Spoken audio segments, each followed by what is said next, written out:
We are Squawking Dead, a podcast pulverizing episodes beyond the Walking Dead universe. I take the main screen. I'm your host, David Cameo.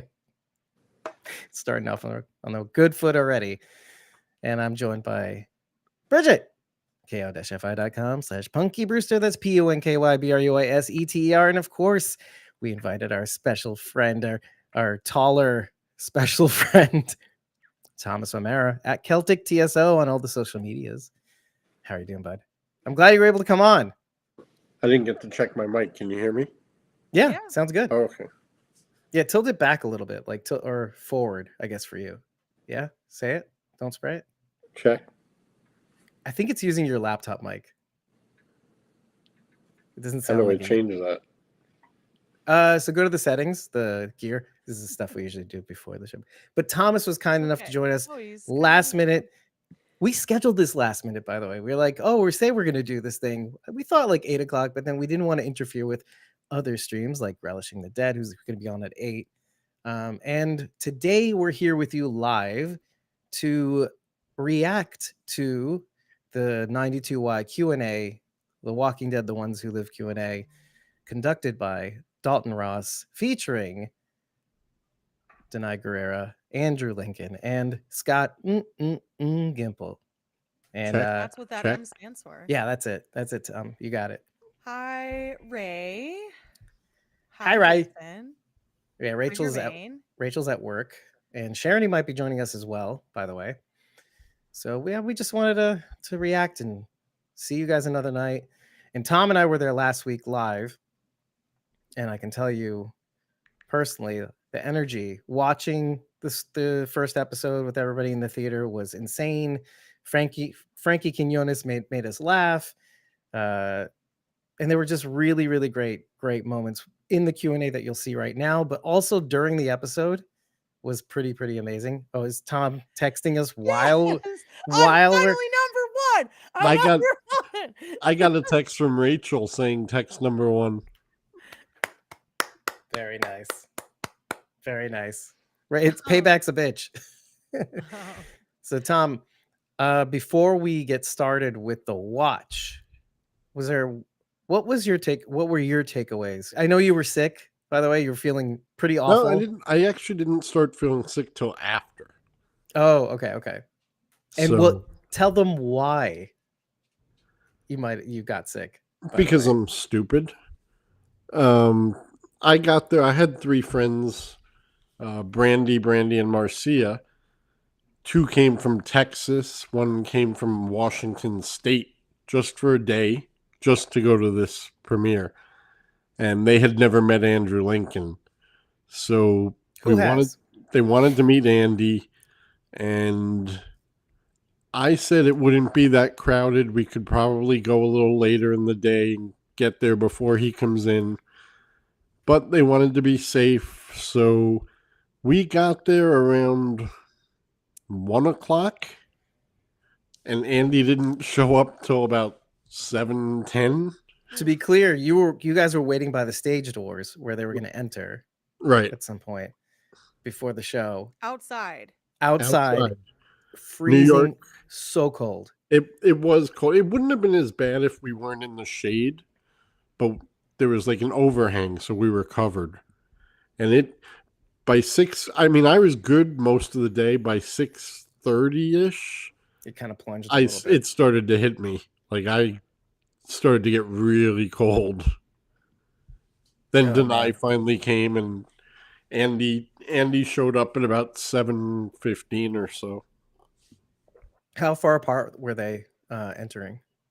Probably about 15-20 minutes. Okay. And like by the time Andy came along, it's like, oh, we can go now. Scott, he can find his way in. So. Honestly, I forgot Scott was even going to be there. Actually, Scott came with Andy. Oh, okay. Because Scott was just standing around taking pictures of Andy as he talked to all of us. By the way, one might think I'm lending pot shots at Scott Gimple, but I'm a big fan of Scott Gimple, by the way. So I know. You can't see it because of the glare, but explain. Andy signed the gold Rick Grimes pop figure. He actually held it for a minute or so because he was looking at it. He had never seen the gold one. Oh, wow. The gold Rick Grimes. I have a question for you guys. Sure. Since I was going to fly last minute to go and then was like, this is too expensive. No, it's dumb. I can't do it. I can't do 300 for a ticket to New York. It's ridiculous. Right. Well, imagine what it was from Washington State. I think they're actually a little cheaper. Just because there's more. No? No, I know what she paid. Oh, and the flights from Raleigh to New York are normally about 100. So it was 3 times what I normally would have paid, which is why I was like, I just can't swing it. But the one way or or 2 ways? Round trip. Wow. It's a nonstop flight from RDU. So anyway, my question was there swag? No. Okay. See, I had a feeling that would be the case. Okay. I thought there would be. I thought they would have something. Like a bag or something.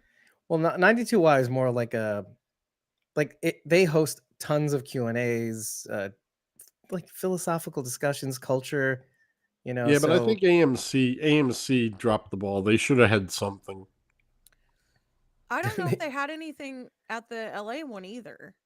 Well, the LA one was the red carpet. That was the main big one. Yeah. Yeah, but I don't know if they gave out anything there. They usually don't at those. Yeah, because that's usually mainly just cast that goes. But I don't know if any of you have seen some of the folks who got some recognition on social media, like folks like Kirsten Acuna, and I think Sarah Beth mentioned this. The people that got sent the package. Yeah, the chocolate. It was actually. The PR? Well, yeah.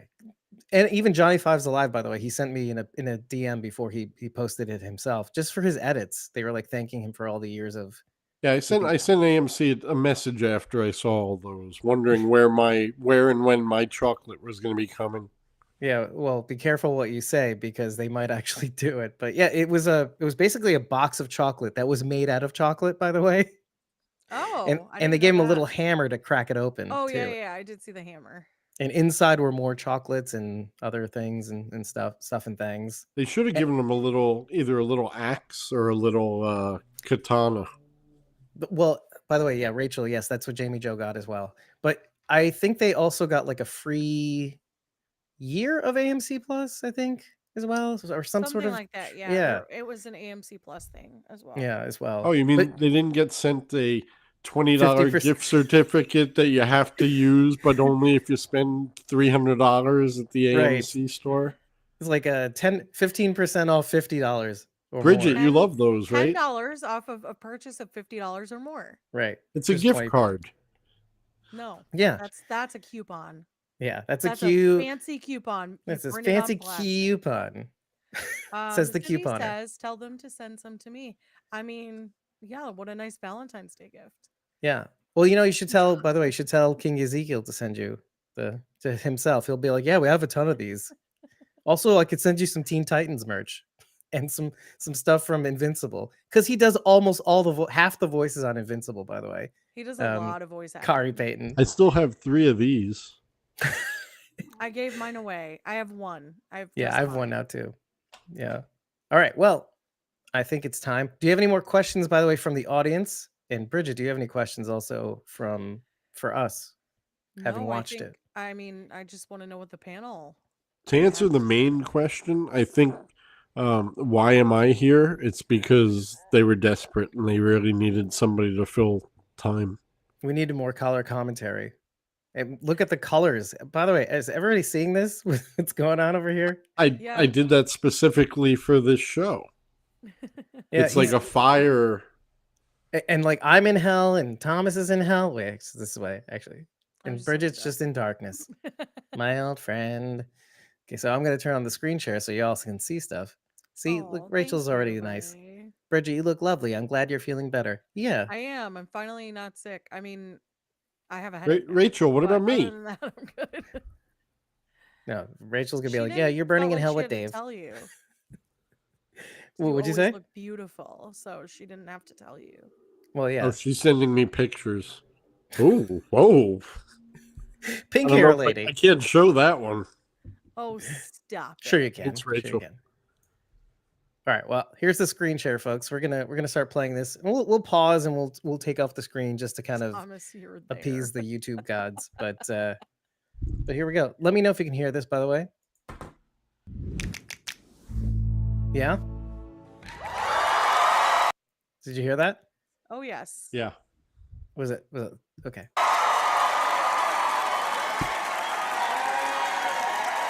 God, this is so weird.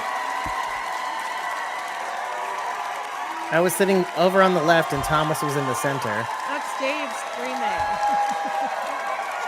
That little whistle, that's me. Hello, hello, hello.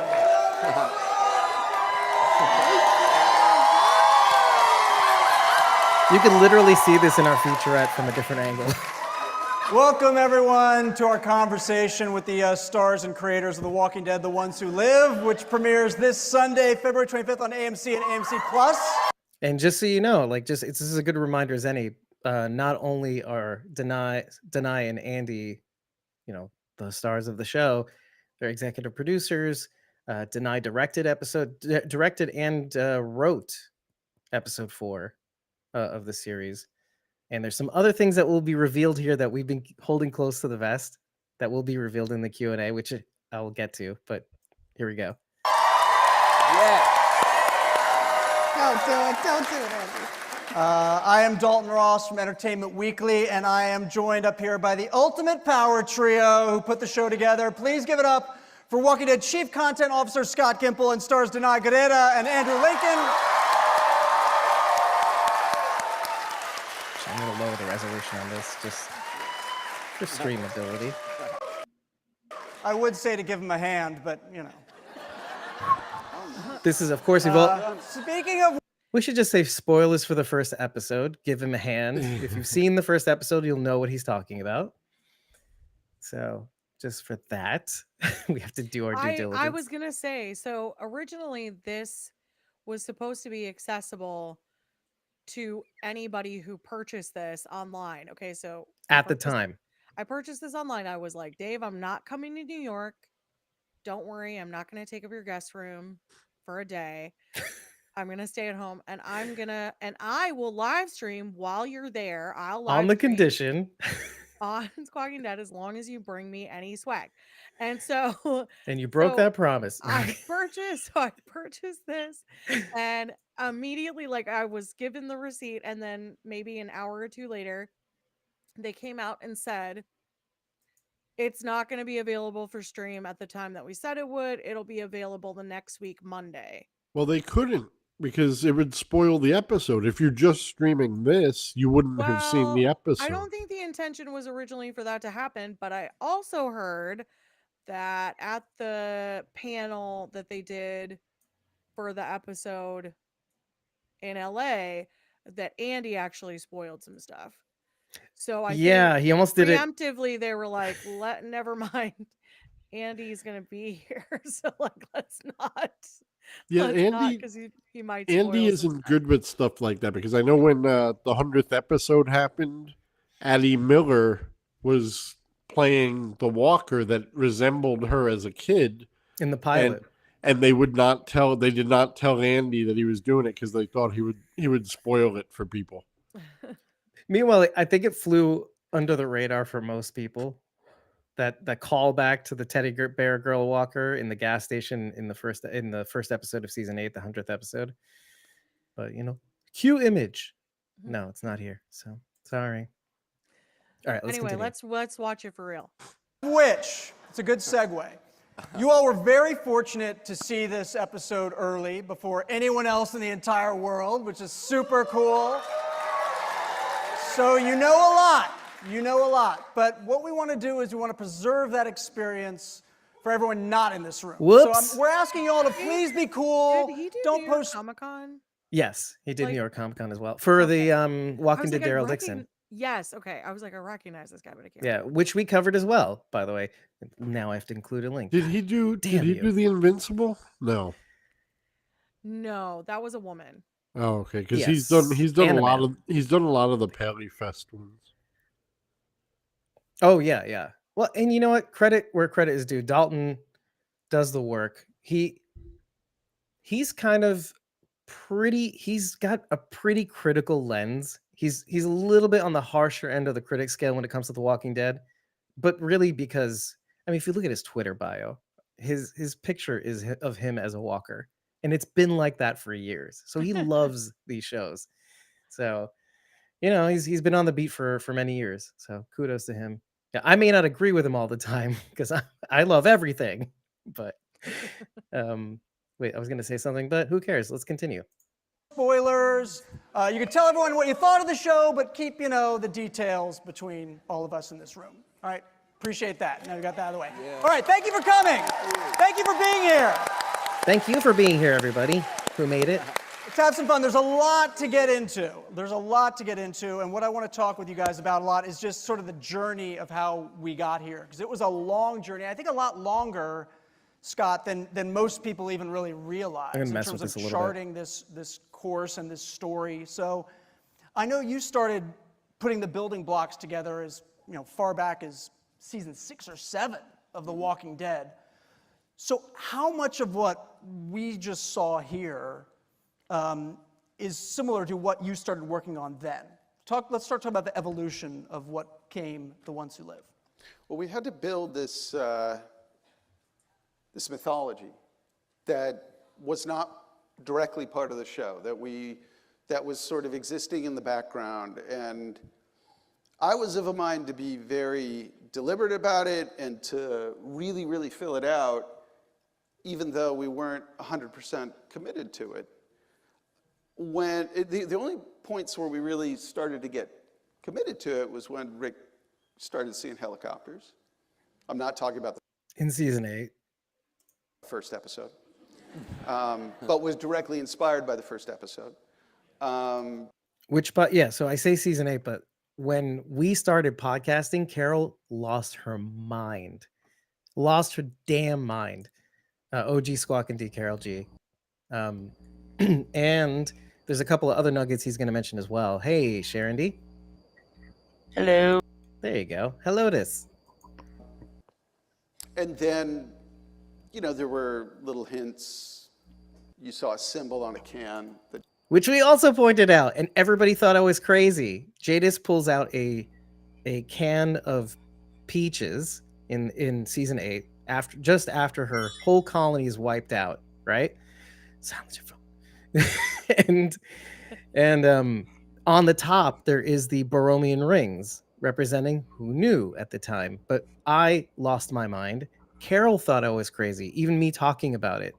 And I was like, no, there's a symbol on the top of the cans. It definitely means something. She's like, I don't know about that, but the helicopter is something we should look at. Later on, when we heard that Andy was leaving the show, she goes, oh, that helicopter. Beating out some people who said they said it first, which we won't talk about. Anyway. Jadis drank out of. If people were really scouring the background of a couple of the episodes, there's one of the heaps where you see a little helipad. That's what you pointed deep out. In the background. That people did not make much There's of. lots of people. Yeah, I could hear some people made much, but it isn't the whole crowd. Took everything in my power not to sit to like whoop. Then we got really far down the line, and this all. Let me backtrack. Sorry, everybody, but I was getting a feeling that Andy's time on the show was not super long, and then we started having discussions, and my whole dream was, even if Andy stopped being on the show, we could still tell stories with Rick Grimes. And that's when that mythology started to come together. And then we committed to that mythology with episode 905, when Rick went off in that helicopter, and a lot of those little threads that we were planning in season 7, 8, and 9 came together. It started to sprout. Now, it was the same.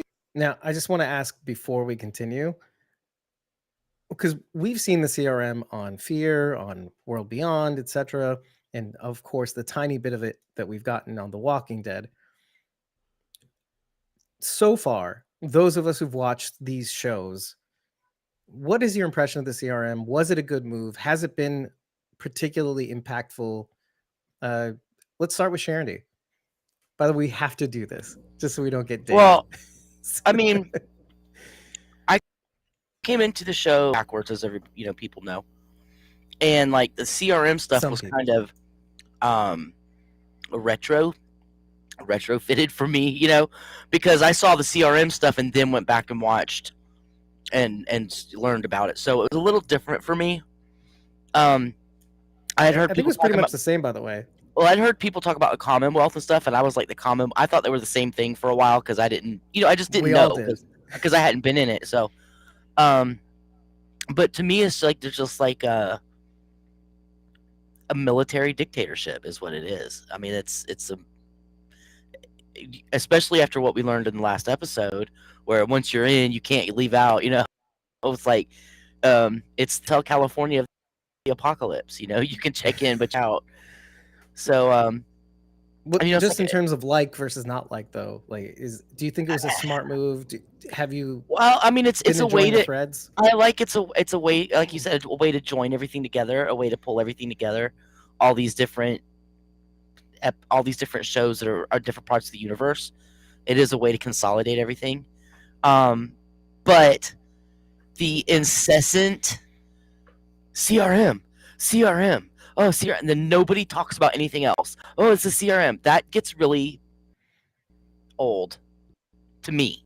However, like it gets kind of boring. Like there's other stuff going on in the show, people. There's other ties you can make. It isn't all the CRM. If John Dory were in the CRM, Blasey would be all over the CRM. Well, when's the CRM showing up again? Well, we need more CRM. He was obviously an A, and they sent him to be turned into a walker, so he wouldn't even be in the CRM. He's an A.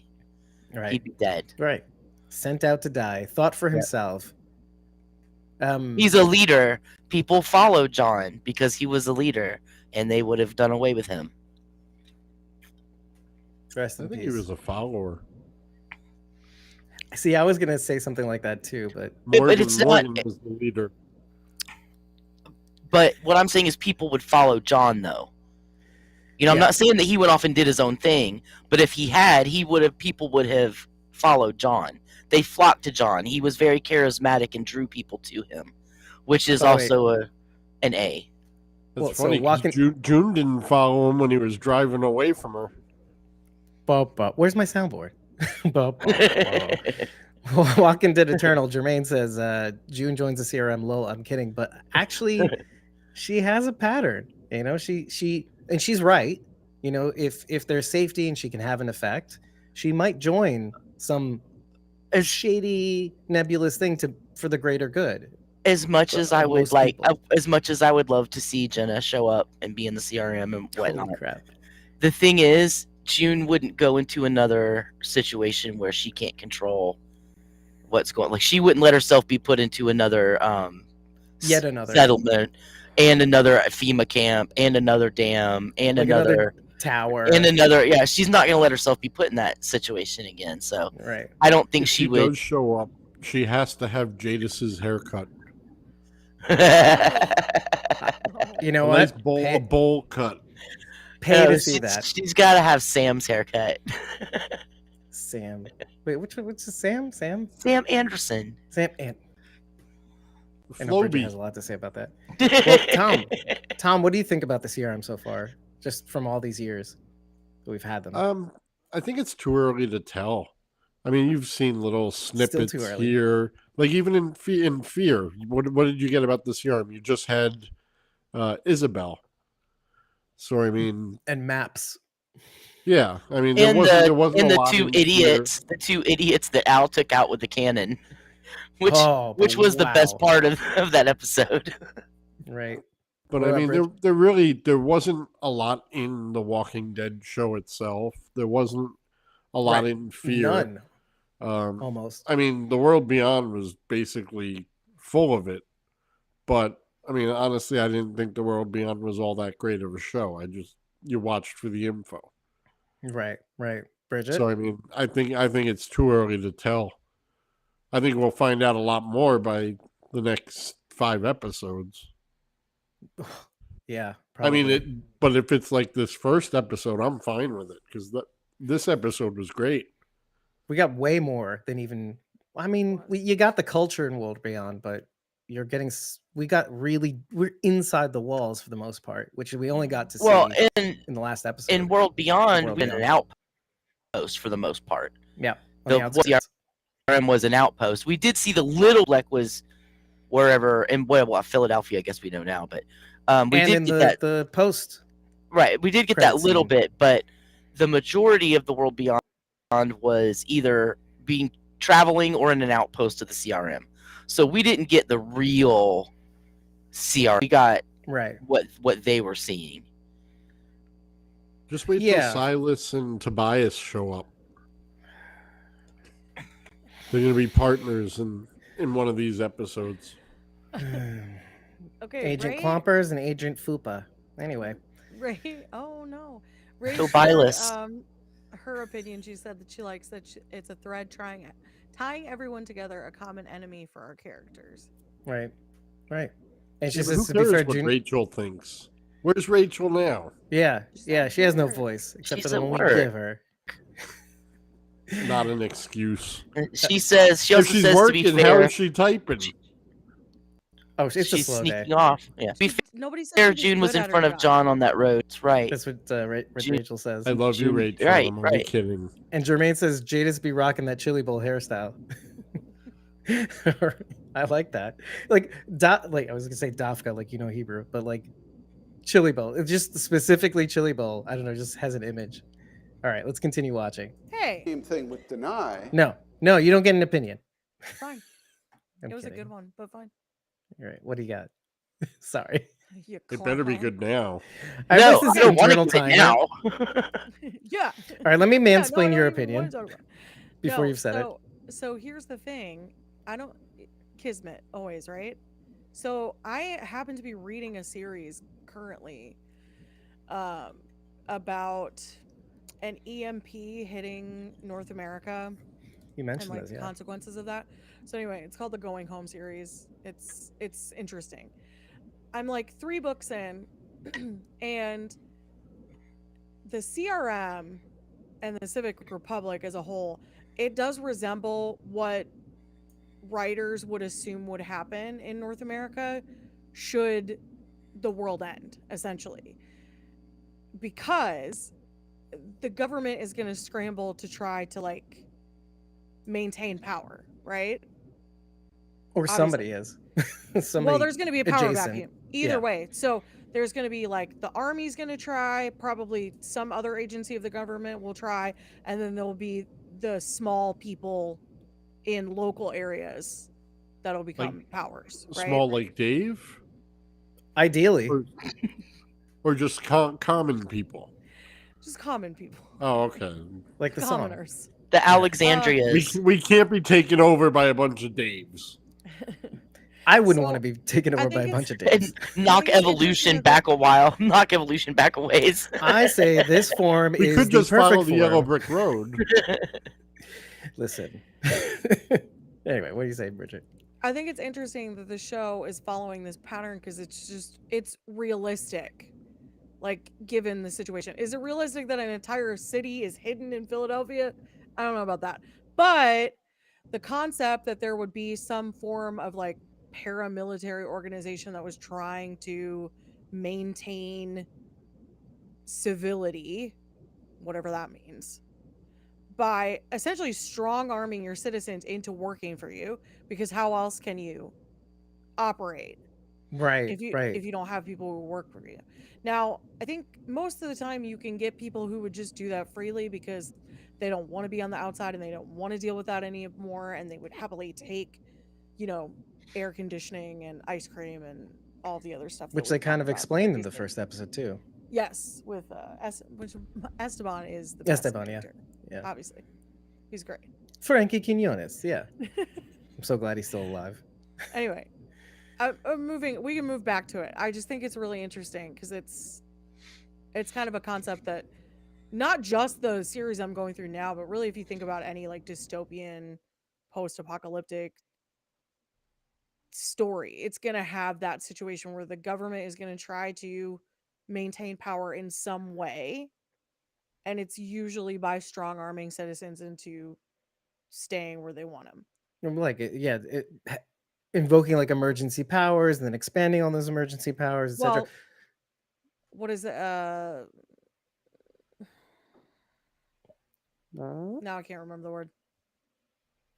Oh, or is it Martial like law. Martial. There you go. Okay. Martial law. Well, so one of the things we learned from World Beyond itself, and not from the show specifically, not like via dialogue or visuals, we actually looked at the newspaper that was in the particular episode in season 2, and we have this info in our blog, by the way.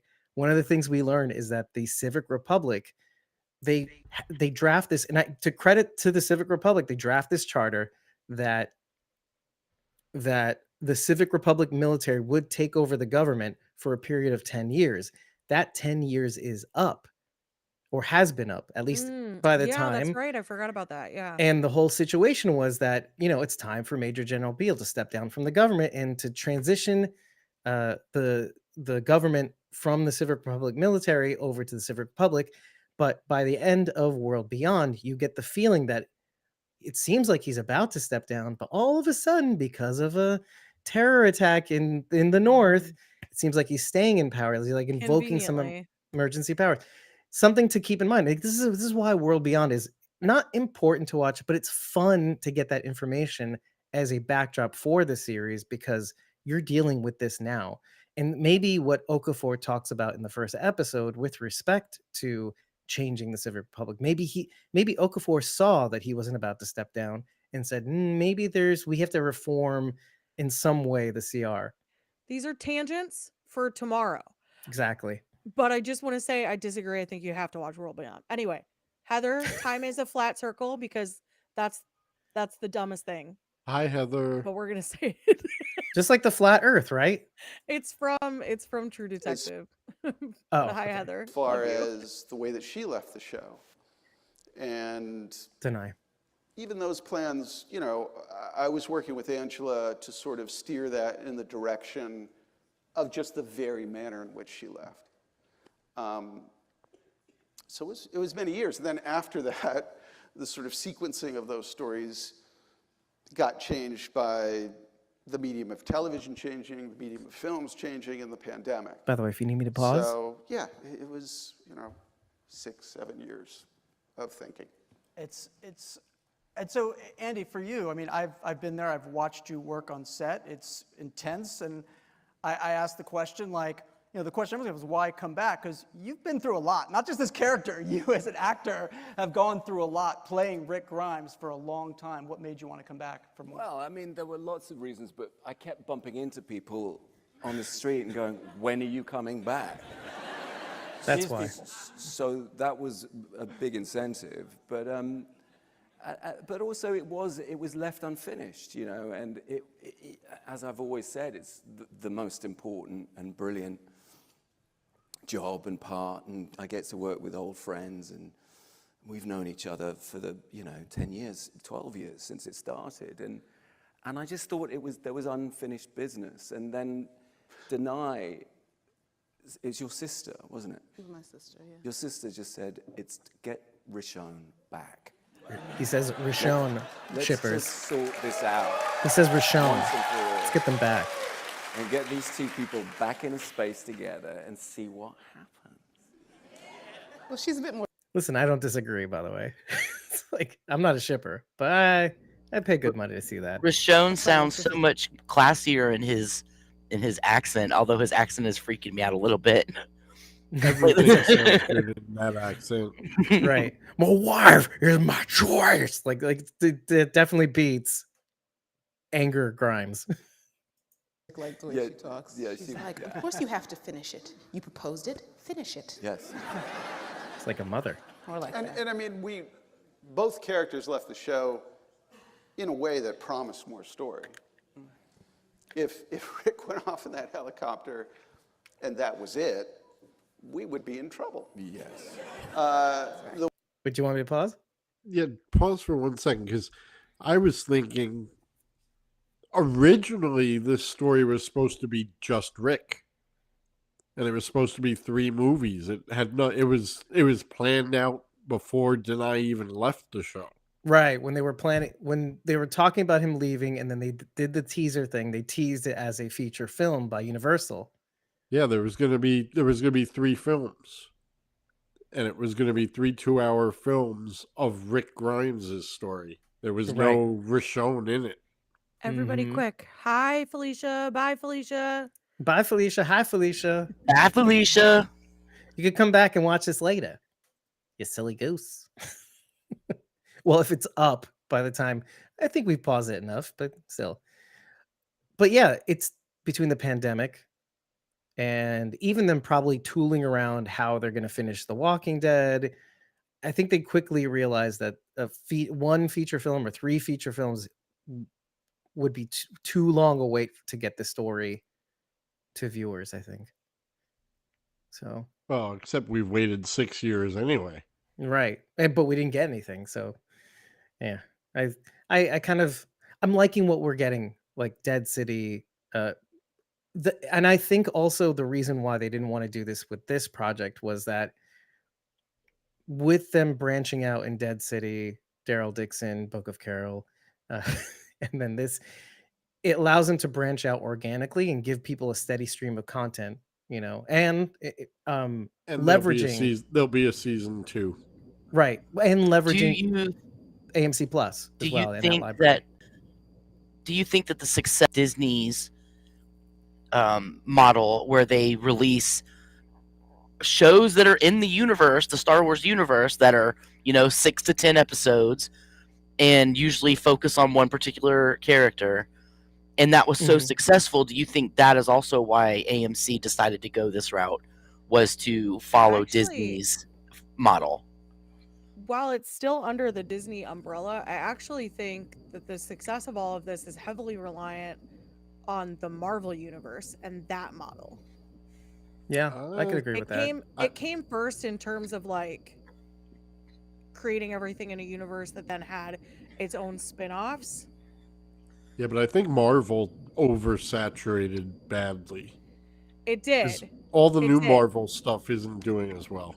Right. Well, but yeah, if you take well, I was gonna say, if you take those lessons and then expand on them and pick the good parts of that and leave the rest. I mean, do you feel like we're getting oversaturated with the Dead City and no, right? I think they knew this long ago. They were going to do this because once The Walking Dead ended, AMC needed more. AMC really doesn't have much. So they needed, the Breaking Bad universe ended too, which was their other big cornerstone. Yeah. And they knew Fear was going to end. Outside of this, people outside of this have said that it is oversaturated. Like, well, I mean, I saw a meme that was like, in the year 2036, somebody's going to have to watch 172 movies to understand the new Marvel movie that's coming. Right. And not appreciate the actual thing. Yeah. But well, I think to your point, Charity, I agree. I think Disney had a really great model with both franchises and was able to, I think AMC can kind of model themselves after that. But it also, because it laid the groundwork before everybody else, nobody has to follow exactly what they've done.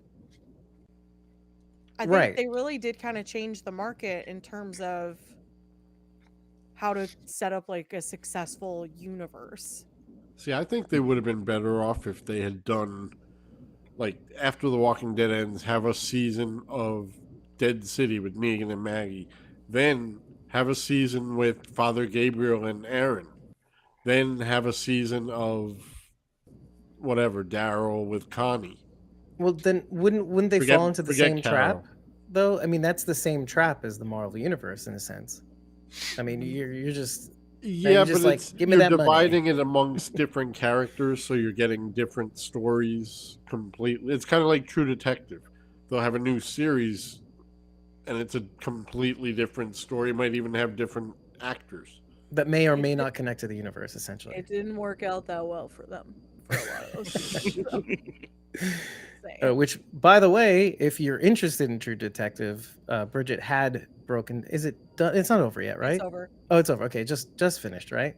True Detective, Night Country. Yep. You've been breaking that down. 4th season. Yep.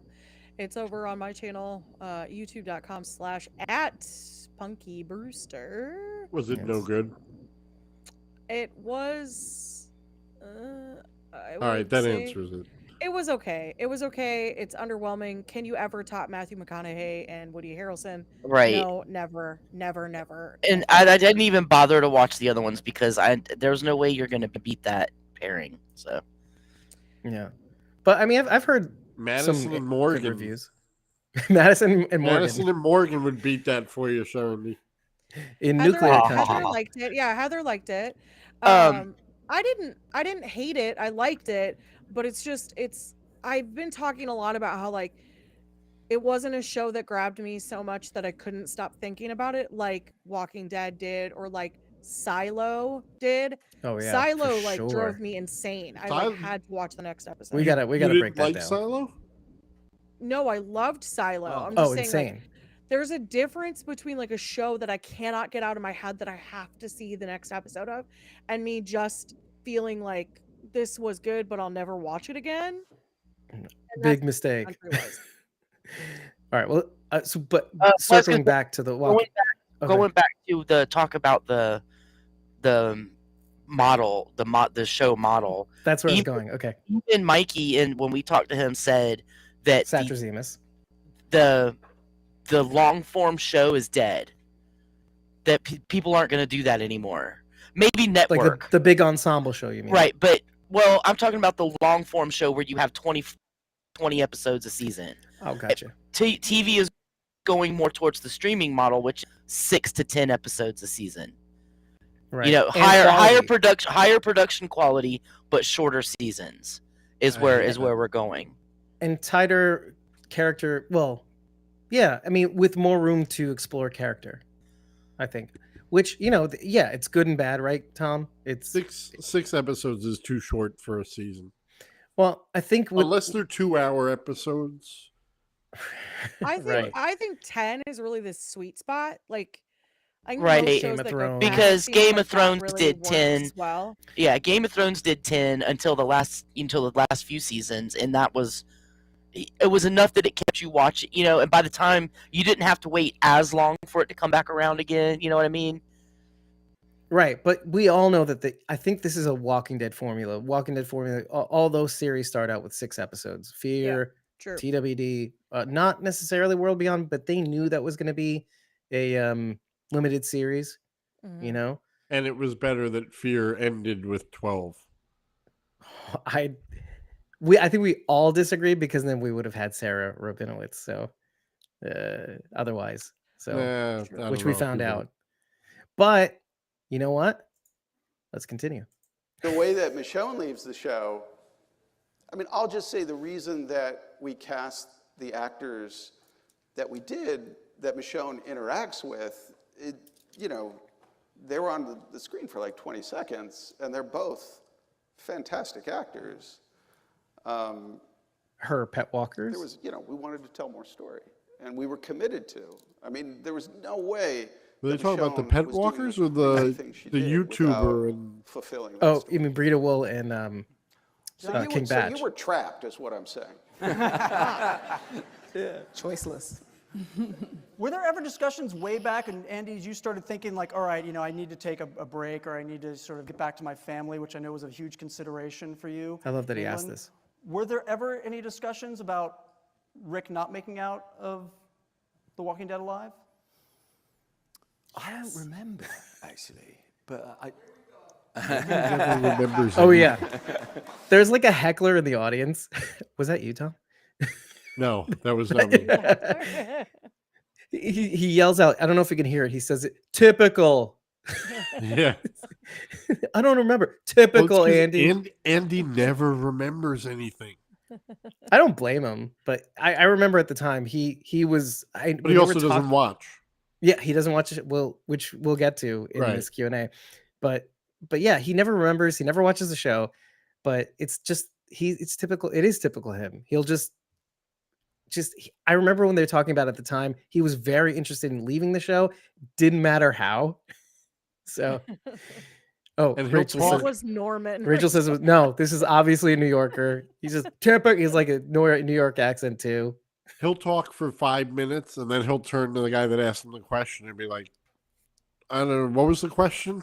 Exactly. You're like, he'll dance around it. and be Every like, interview I've seen him do, I think he's done that. okay.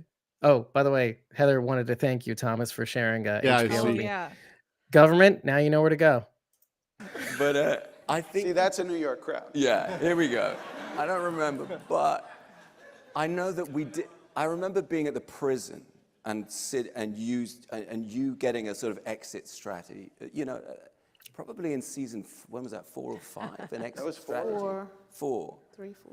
And just said, and I said, I think 8. 8 sound. If people still watch it, 8. 8 sounds like a good number. And then I remember coming to Comic-Con. Many of you may have been there. Yeah. Not New York, the other one. Whoa. Kudos. Kudos. Too early.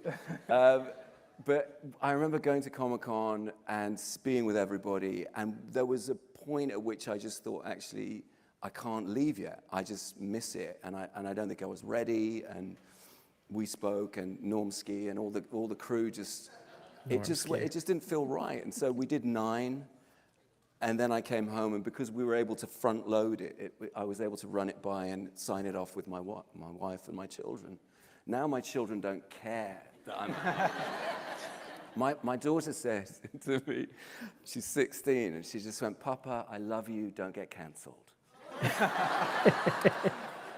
Future Go TV away. exec sounds like. Yeah. But yes, what was the question? There you go.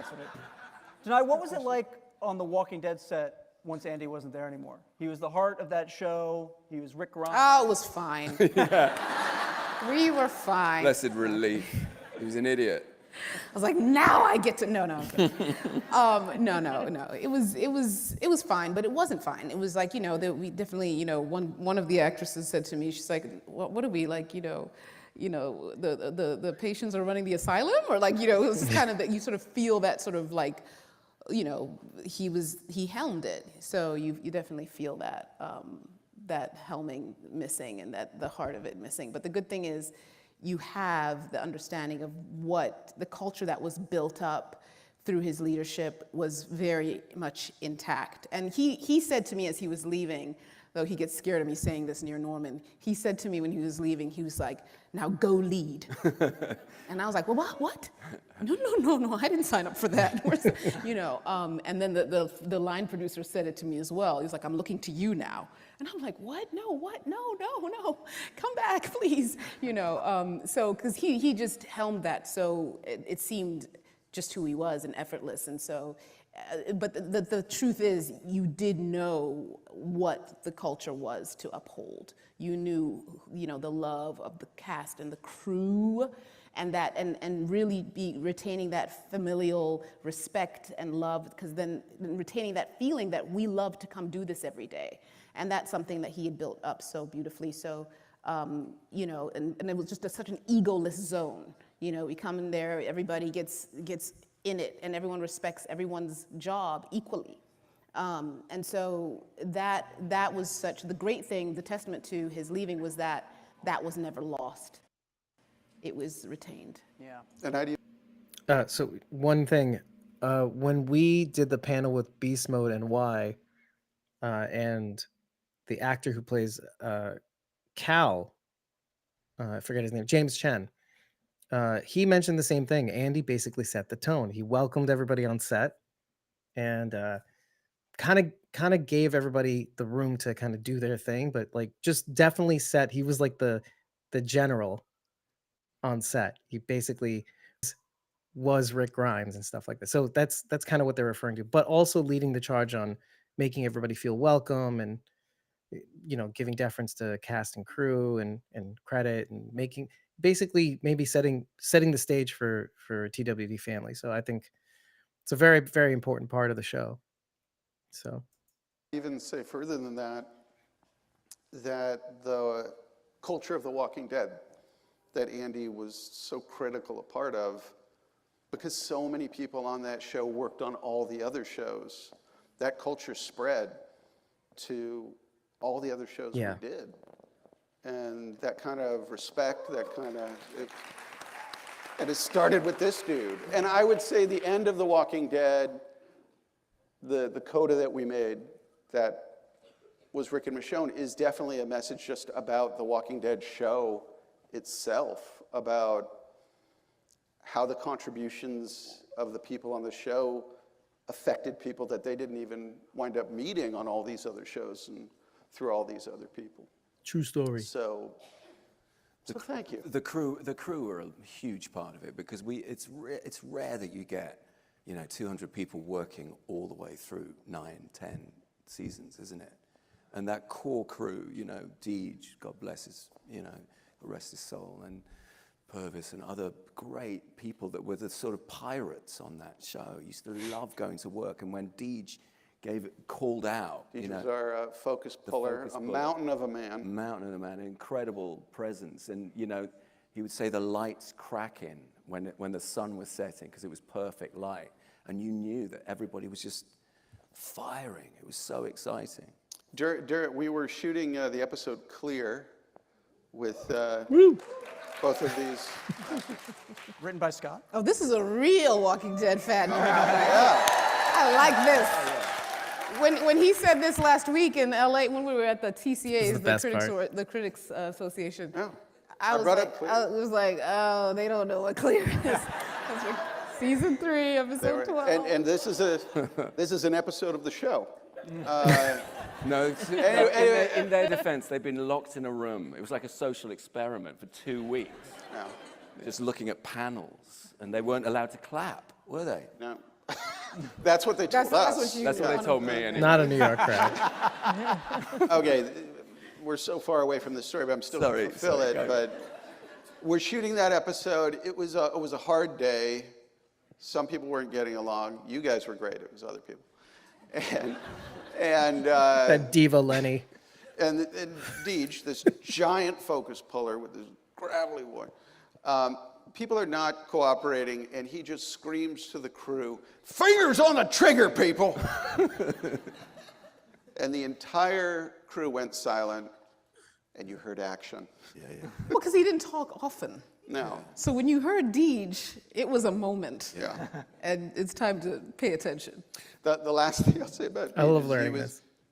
Never acted a day in his life, was a being of pure charisma, with his Titleist visor. Some of the crew was really pushing for him to play the governor. That would have been amazing. But David Morrissey won out, so anyway. Different universe. All right, so you guys, so Andy and Danai are not just stars of this, and they're not just executive producers, they are creators and visionaries of this show with Scott. Intimately involved with every aspect of this production. So the three of you go back, you've got tons of history together at this point. Tell me what it was like crafting the story. How did you all do it? What was the communication like? What happened when there was a debate or a disagreement? Danai, walk me through that.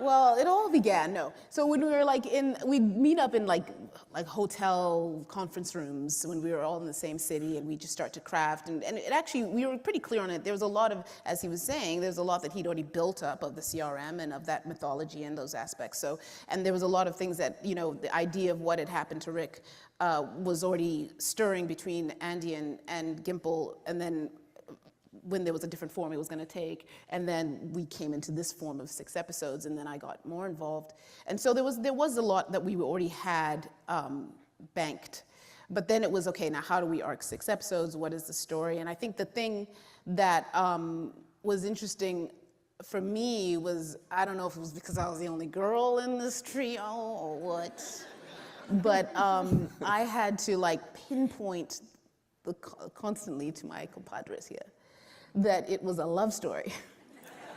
Okay, I want to pause there because that was what I was referring to yesterday when Sharon was complaining about the dream sequences, and I'm like, this is it. This is why they included these sequences and a whole handful of other things. They wanted the emphasis of the story to be the love story. Well, because there's have motivation otherwise. Like, well, I mean, but just motivation. Like what is Rick's motivation if it's not the love story of getting back to his wife and his family? Well, they wanted the series to be like, you could make it about Rick's return and this and that, but like they wanted to focus it and make it be this, how strong is this love? Well, here's 6 episodes to explore that. That's what this is about. Yeah, I know. I'm saying, like, I think that it would be unrealistic if we didn't go that route. Right. Well, but then including elements to emphasize that, like the quote unquote dream sequences, etc. I'm still sus about the dream sequences, man. I just know it's going to end up being a Bobby Ewing type thing. No. Kirkman's already said it will never end like that. Oh no, like a Newhart thing? Like Rick wakes up from the coma. Dallas. It was a Dallas before it was Newhart. Damn. Was it Dallas? I thought Newhart came first. No, it was Dallas first. No, Dallas did it first. Dallas didn't. Simpsons did it. Dallas did it. All this stuff, it's like action and rageful, love. Blah blah. What happened? So it she was can't kind of say. like possibly I've watched more love stories than them in my life, possibly, and so it's just that thing about how. Tell us the homework. Oh God, you guys are the ones who put that out there. I don't know why, but yes, there was this aspect of how to through line, what makes the story important to tell is the epic love. That's what sets it apart from the rest of the universe. And so it was really about, and we all understood that, but Wait, you mean Book of Carol isn't all about the love story between wasn't Daryl and Carol? Wasn't Love Actually a love story? You could feel that it's like on the tip of the tongue. Like It's like, guys, I was in Love Actually, guys. Hello, here's the homework. I'm gonna just run and grab some more medicine because my headache will not go away. So, but yeah, I'm feeling that too. Sorry, that's probably me. No, we can pause. You're not the first woman to say that about me. So. Your mere presence. Headaches. That's all they get. They get headaches after headaches. Hey, guys. All right. Do you want? Okay. Well, there we go. Oh, I'm still here. She's back. Okay. Do you want to continue playing? Yeah, you guys can go without me because I paid for this and I can watch it whenever the hell I want. Okay. All right. Here we go. It was really about how do we make sure that's a part of every single scene, every single motive, every single action going on throughout 6 episodes. The homework he has mentioned. Spill. Whoa. Okay. I'm looking for a specific reaction that I had, by the way. I laughed very loudly and uncomfortably at one thing she says that is definitely audible, and I'm trying to remember where that moment is. Oh, and we're gonna hear you? Yeah, and nobody else laughed as loudly as I did. It was like, ah! like that. Nobody else was laughing as hard as I was, like, at all. It was like deathly quiet. Were you standing on top of the chair at this point, or did you just wait till the end? I was no, that was at the end. But I was shrinking in my seat after I did that. I needed a visual aid, so to speak, to help my thinking peers. about the same thing. Yeah, now I'm getting worried. Yeah, I get a whiteboard. Okay. It was Bridgerton. Okay. So not those scenes. It's a pretty good series, by the way. Talking scenes. But like, there were a few. No, I did not send those. I had to send them like some scenes where you could see. What I liked about Bridgerton was nothing to do with our world, nothing at all. But what I like about it is that it accomplishes what it proposes in the sense that it is very much a love story where characters are often not necessarily working towards their goals, but it's very clear what they want and that the love is going to win. So I just wanted to just soften the hardness between the ears here and just get them a little into the idea of what love, like how that was done well. So I just sent them a couple scenes. That's all I did. There was no way these two were gonna watch the whole episode. Not a chance. And I sent the Love Actually scene back. That was not a love example we wanted in our show. He's a bit of a stalker, I grant you. Yeah. All right. Well, I just want to emphasize here that I love this though, because she's saying mechanically what they're trying to emulate for The Ones Who Live is basically the heart of the story is the love story, but not everybody's working adequately towards that goal.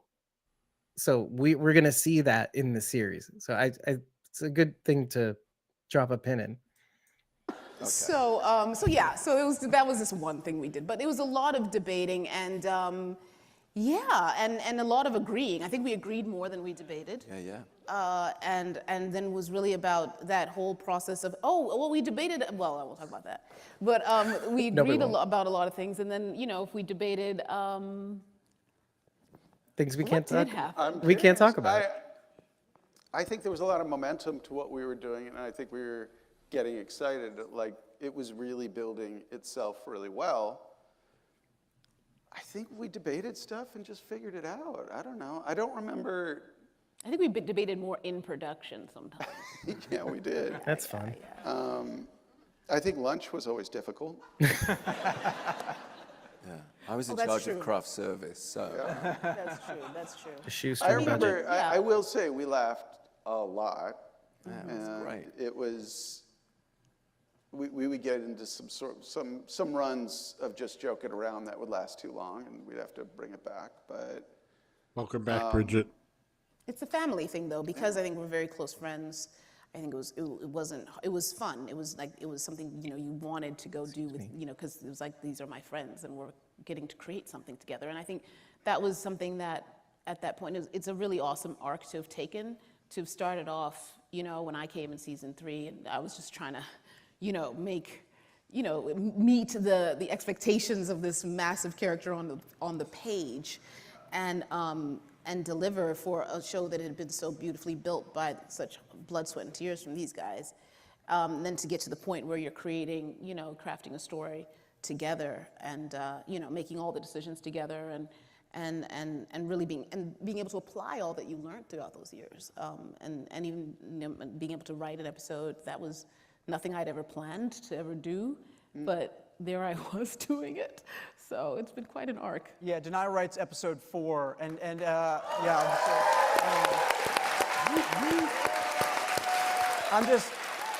listen, I'm gonna just give a tiny spoiler. You guys are gonna freak out when you watch that episode. All I'm gonna say, you're gonna freak out.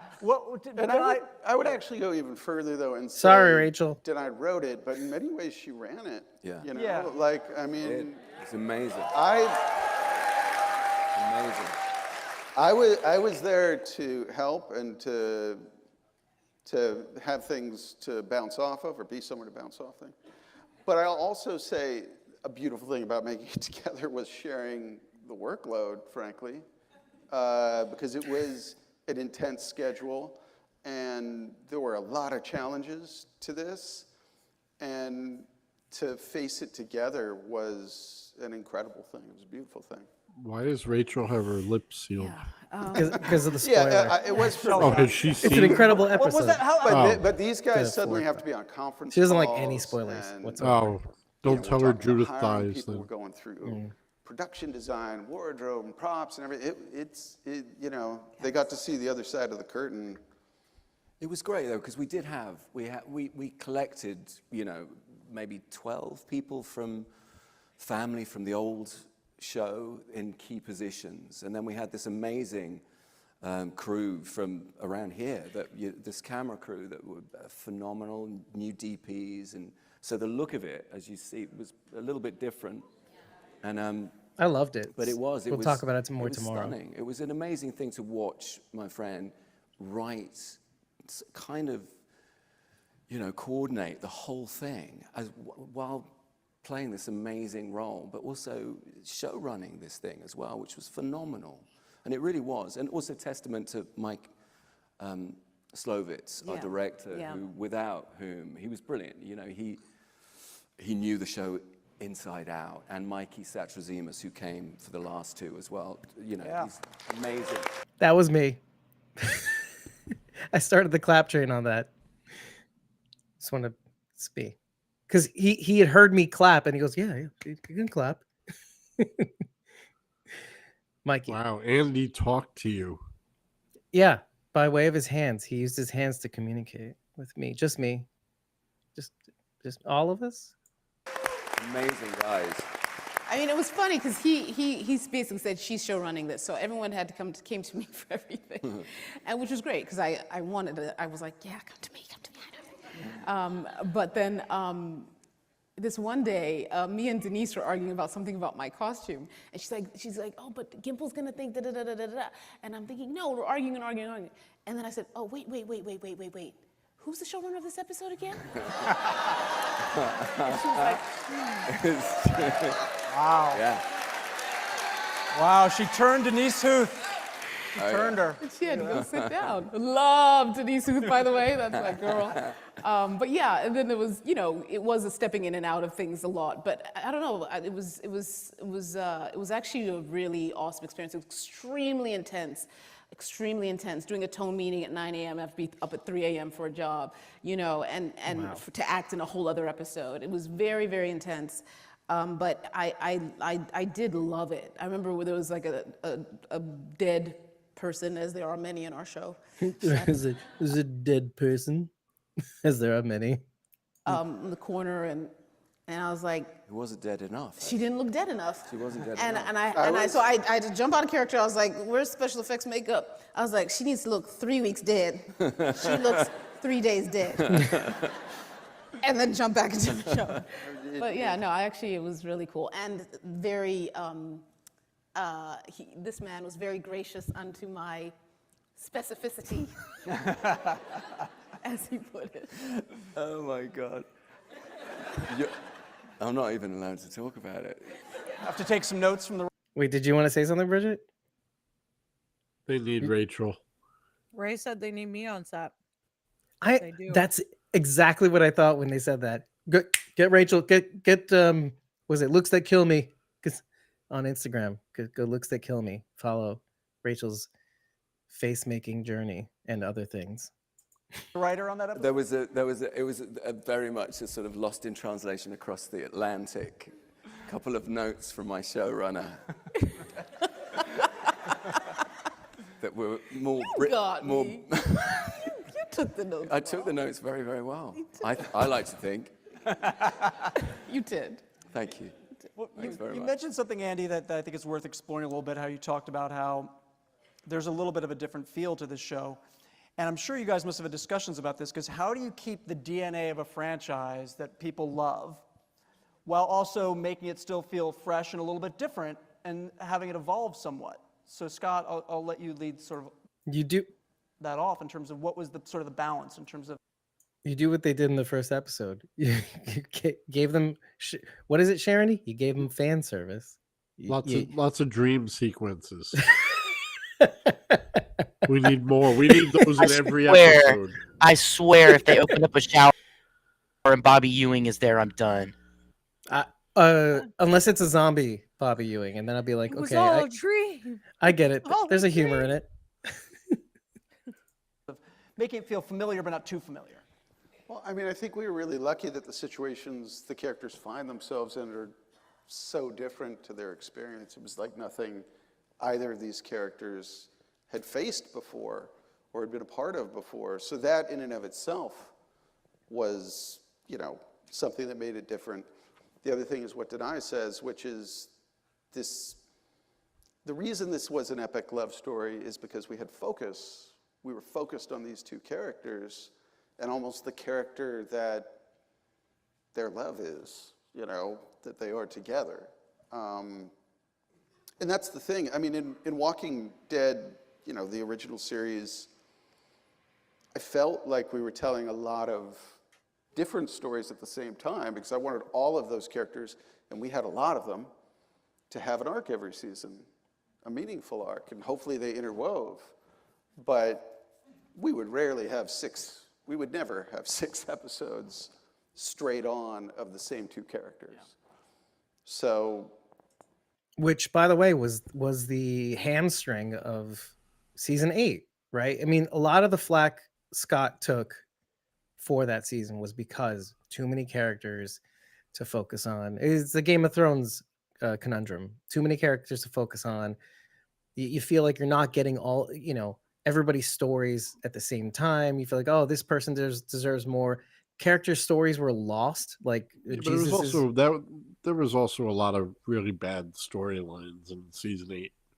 Well, it's like which baby do you sacrifice, right? And so, you can argue that they sacrifice the wrong children, because each storyline, each narrative is I'll give you one little side note.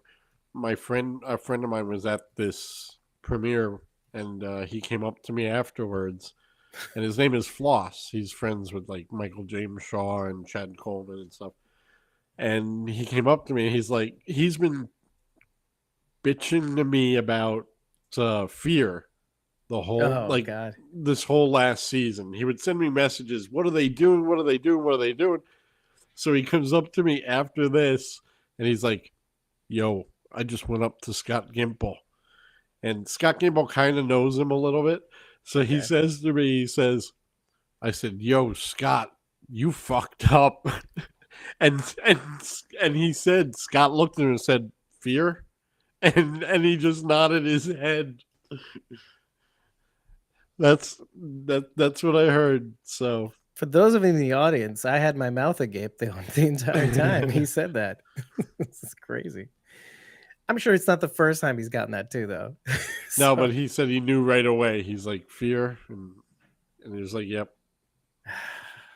I wish AMC gave them the runway to because you know what? I had a feeling that season would have been that much better if it had the full 16. So anyway, let's continue. I totally forget the question, but I feel a lot of that happening. I may have answered it around here. You mentioned the crew, and you guys did have a lot of crew people from the original Walking Dead show, but you had a lot of new people too. You were shooting up here in New Jersey. What was the adjustment like from shooting in August in Georgia to January in New Jersey? Danai, I want Danai to. I didn't like it. Listen, I'm a New Yorker. I live right over there in Brooklyn. Okay, I love this city. I'm a New Yorker. Okay, I'm a New Yorker. But I hate the winter. I hate the winter, and it was weird. Like, I'm so used to running around in like this little tank top, these little pants in Atlanta through the summer, and here it was like, I was like, pile me up, okay? I want 7 layers. I had an electric little thing you turn on, it heats up your back. Like, I was like, no. So I don't fare well in the cold. He's British, so he doesn't fare well. He loves the cold. That's his thing. So I was struggling with, but I loved being in the tri-state area. I loved being, right near my city, but yeah, that was hard for me. The first week we were shooting. First week was an absolute disaster. Oh God. I mean, it was, and I'm convinced it was our first AD, basically the guy that organizes everything, punishing me. Because it was night shoots. I had to chop my hand off on day 1. Which was probably the worst idea I've had in quite some time. Because then I remember the first AD going, if you were more of an actor, a method actor, and more of a producer, you'd have done that for real. And saved us a lot of time and money. But obviously I didn't, although this might be prosthetic. But then by the end of the week, it was 4 a.m. I was harnessed to the truck in that scene, and the tanker, and I didn't know what was happening, and everybody looked like Cartman, Yeah. I could just see their eyes and their noses, and I was like, why am I the clown covered in blood with wet hair? I kept wetting my hair, and then it started to snow. I think he means Kenny with the parkas. He does mean He does mean Kenny. Yeah. Hey, but kudos to the reference anyway. Oh. And I just He's thought, British. What I does just he wanted know to, about I South think Park? I cried at that point. And then I thought, where the fuck is the producer? And then I realized it was me. Yeah, I remember that day. I was there because I wasn't shooting yet, thank God. And I was just wrapped in the most Yeah, thick, you left at what crazy. time? Oh yeah, I left like at least I witnessed your pain. I could have just been home the whole time. And I was wrapped in just so many layers. And even then, it was so bitingly cold. I was like, this is nuts. But the only time, when you know it's bad, it's when Andrew Lincoln starts to say, this is bad. Because he never complains. I came up and went, He's like, no, this is really bad. this is worse than, That's when I was like, oh God, this is we're in worse than the trouble. middle of summer in Atlanta. I went, Yeah, why would we? I'll take the heat to the cold anyway. There are so many, okay, I shouldn't say, over the years, a number of different types of celebrities have like called asking to be walkers. Some have been athletes, and some have been musicians and actors, and they don't even want to be credited to be a walker. They just want to be a walker on the show. And over, I tell these people, I'm like, it's really hard, and it's really uncomfortable, and it sucks. I speak from experience on that one. It's really, really hard. And Where's Jeff Wagner? that's in the Georgia heat. Jeff Wagner, you here? And when we were shooting that scene with the tanker trucks in that parking lot, like, we all had to make an adjustment and be like, holy shit, we really need like more heating tents. We need more stuff for these walkers because this isn't Georgia. And the walkers in that scene were incredible. Yeah. And I have no idea how I mean, I know it was hard for you, but. It was harder for the walkers, yeah. But, well, the walkers had to lie on the pavement. Yeah, and they did. Yeah. The stickiness of that blood and all that. And the goes. And you're wearing cold contacts. concrete. It's like a And they negative didn't get wind paid chill. nearly as Hey, I'll much. stop whinging about it. No kidding. And like, think about the hazard, right? It's like, is this a safety issue? Are people going to get sick? Oh, yeah. So what I'm saying is the walkers are the heroes. Always. And the celebrities that want to be walkers or not? Because we've got a lot of big Walking Dead fans here. Andrew Lincoln did not watch The Walking Dead because he didn't want to watch himself and the performance and maybe try and mimic what he saw, which is fine. Great But question. when you're an executive producer now and you have to watch edits Your dailies. and give notes and have opinions, you have to watch yourself on the show. Yeah. So how was that? How was watching The Walking Dead? What'd you think? Absolutely appalling, really. Because this is absolutely Really, appalling. I had to. I got my son and my daughter to do it first. Because bear in mind, I mean, I could have started with the first episode and watched it when it was done. But this was an edit that wasn't. It's the worst time to watch that episode is when it's not been. There's no visual effects. And so I was like, oh, do I really have to do this? And so I got my daughter to watch it, and she went, oh, it's quite good. And I went, okay, that's with no visual effects. And then my son went, and then I did it with one eye, and then got through it eventually. And it was actually the other performances in it. It was the other guys who were brilliant, I thought, and Craig, and who was terrific. And Craig Tate. Craig Tate blew Played him up. Okafor. One of my favorite deaths, I think. So, he was wonderful. And Spoiler alert. and Leslie Ann Brandt, and Terry O'Quinn. We got so lucky with this amazing cast, and I think that was the way in. And then actually I went, oh, that's just a weird guy with a strange accent. It's not me. And then actually I really enjoyed it. And I mean, I'm not going to do it ever again, but well, I think you will because You will. Season 2. because I think one of the places where you shined as an executive producer was in post-production and getting into those edits and really digging into them. And Danai had to as a showrunner, but. no, I did love that. And the post-production team were amazing. Ryan and all that, those guys, the sound, all of that amazing design and the care and attention through a strike. I mean, it was a Right. really challenging year, wasn't it?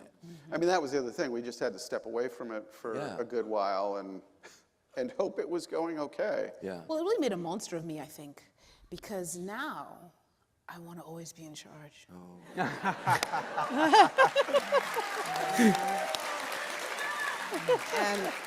And I see what a difference it makes, because the edit of episode 4 is my edit. And I had to, I grappled a little bit with AMC here and there. They had some notes. I wrote my thesis as to why I wasn't going to do their notes. And I think they were like, oh God, just leave her alone. I don't want to read another damn thesis on why urgency makes no sense. It is my edit. And there are some adjustments we had to make, some things that had to be, there's production limitations, there's budget limitations, so it's not like my perfect edit, but it's my edit. And so, But I mean, there is no perfect edit. Yeah, exactly. One learns. So but that experience of being like, no, that's more the story. No, take that out. That's not. Actually change that sound. Like that experience of really putting it together and seeing the cohesion that you had that your vision had. Oh yeah, it's addictive. I just want to do it all the time.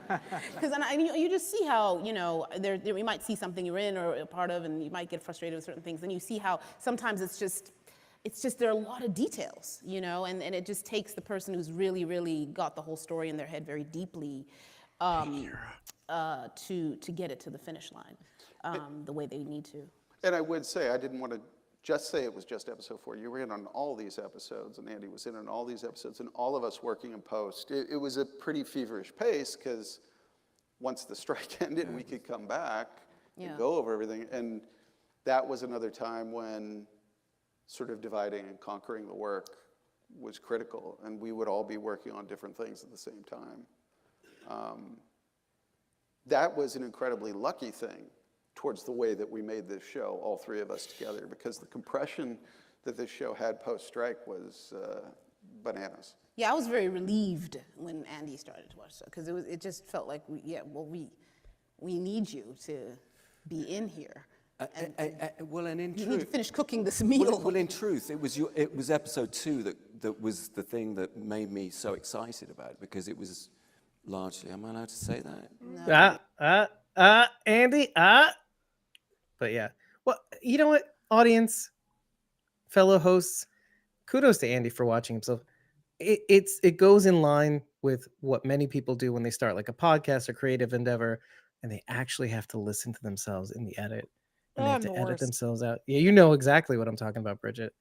Actually, I try, if I can, if I feel like I can get away with it, I try not to listen to it at all. And I just put it out. If I'm like, first take was great, just go for it. If I have to do edits, then I have to listen to myself like again and again. And again. Kira knows probably what we're talking about now too. I'm just reading the chat here, and I was waiting. No, to Kira. Might be my glasses. I'm pointing even. Kira's just like not acknowledging your presence. I get nothing. It's like Tom whispered to forget you. that noise. I got nothing. That jolly green giant over there. He whispered your name. Wow. It was like ASMR. Thomas. Anyway, all right, let's continue. I didn't even get a text message. Take it easy. It's a They've little only seen shaky. one. They should let you see 1 and 2 together. Really. Yeah, but we're We're going to talk about it. It's coming out next week. Watch it next week. Kira apologizes. A week and 4 days. Week and 4 days. Oh, it takes more than that, Kira. It's that between friends. Oh, now. Whiskey. Largely I like whiskey. centric. It's very Michonne centric, which we kind of predicted too, right? The first episode was very, very, I was gonna say Andy centric. Well, yeah, it was, but Rick Grimes centric. And yeah, we got to backtrack and find out Michonne's journey, right? I Nice. can't I'm bringing I can't on the wait to see preview. the dream sequences. Yeah. Oh, yeah. Me. You know what though? For real, me too. Because I kind of want to see where narratively this goes. Just like where, or if that's it, right? Or if Michonne has her own version of what that is in her head. Because if this is them meeting in between, I don't know. We talked about this yesterday, but anyway. Bring back the thumbs up. Let's bring back the thumbs up, guys. Next week, Andrew Lincoln does double guns. Jet lag. He's jet Oh, lagged. stop it with the jet lag. He jet lag blames kicks jet lag in. for everything. It's like, come on. Leave me alone. Let's keep going. Permanent jet lag. All right, look. Well, okay, we're gonna get to some audience questions just one second, but we can talk a little bit moving forward on what we just I saw still here didn't in get one of the Discord with shout-outs. audience questions. What I find interesting about this show is that you've had all these like wants it to say Tom deranged lunatic ass. villains on The Walking Dead, whether it's the governor, Negan, Alpha, whatever. I really like this question. Shout out for lunatics. Villains. But what seems to be on this show is it's more of an institution than an individual that is sort of the villain. Scott, can you talk about that a little bit? Oh man, you know me. Okay, let me try and do this. Yeah, you're right. Typical. Thank you. I'm going to turn the floor over to him. Yeah. Who is that It's the same guy. No, I mean, it is more of an institutional. Was that you, Dave? No, It is not at all. It's something the same that- New Yorker rewind guy. it. Dave, no, rewind it. There was a laugh. Oh, I bet you that was you. no, I can tell you. Listen. I can tell you exactly who it was, by the way. And it was something Danai said, and I laughed. I burst out laughing. But let's Can backtrack. you talk about that a little bit? Oh man, you know me. Okay, let me try and do this. Yeah, you're right. Thank you. I'm going to turn the floor over to him. Yeah. Who is that guy? No, I mean, it is more of an not me. institutional evil. It is something that Mine's more like a blah, like that. And that's what it sounded like. So you'll hear it. I mean, Here, I don't nobody's care what you switch to now. But maybe she's a different person on YouTube, and she'll like pretend, oh hey guys, oh first of all Thomas, and then the rest of us. fundamentally crazy here. It has to do with pragmatism, and it has to do with a place that is worth saving. It's just how do you save it? And I was thinking a lot about really the Shane Rick conflict early in the series, and their different approaches and what those approaches would be on an institutional level. There you go, Thomas. First out of the gate Yeah. on YouTube. Too little, too late. Thomas never forgets. So he's talking about the CR basically. Wait till the next Jackbox. We'll see what my names are going to be. Oh God. Kira's terrible greeting. That's his name. And that's where we started. Very good. Oh, sure. Very proud of you. Oh, thank Good you. Had answer. to do that okay? Very good answer, I He's thought. getting better over the years. All right, we got some questions from you guys. You want me to ask some of these? Go through them? See what we got? Oh, I love this one. This is a good one. All right, He's shuffling. this is why from... And there's a glimmer in your eye. well, you'll see why in a second. All right, this comes from Ethan. I'm terrible at reading handwriting, so I apologies if I mess up anyone's name or your question. To Andrew and Danai, what is the hardest thing about working with each other? I told you, Ethan. Where is Love it. Ethan? Ethan's asking all the questions today. There he is. You scoundrel. I think we're both quite stubborn. Shall I start with that? She said. I'm quite stubborn. Thank you. This is where my laugh comes in, I Ethan, think. it's like a marriage therapy guidance, whatever. Thanks for that opener. You could have just asked, what's your favorite kill or something? This is a great question. I think to flip it into a compliment, I will say he's annoyingly always like full of adrenaline and ready to roll. And I'm just like, can you just, and of course you got to be right there next to him, so it don't like, oh, I do. So I'm like, okay, how do I get there right now? Because I'm a few paces behind all that energy. So yeah, he's high energy at all times, and that's amazing for It's a strength the job. and it's a curse, isn't it? No, well, it's not a curse for you. It's just those of us who have to keep up with you It's all. a curse for everybody else. Exactly.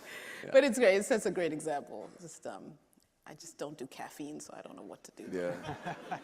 It's largely caffeine. Thanks, Ethan. Good question. Good question. All right, we got Jessica next as a question for Andrew Danai. You two have to play your characters for such a long time. Do you take anything on the set that you use for your everyday life? You steal any props from your time on The Walking Dead? I got my boots at the end of Just it. looking at Danai. It's like, I don't care to answer this question. It's like a pile of Well, that's dust 'cause by that At the point. end of this series. In that As you've shown, return thing, Danai, I want- he made a big deal about her stealing her katana Uh, in that return Xfinity show, the 40-minute thing where they go back to the set. oh, okay, yeah. Was that recent? Yeah. Yeah.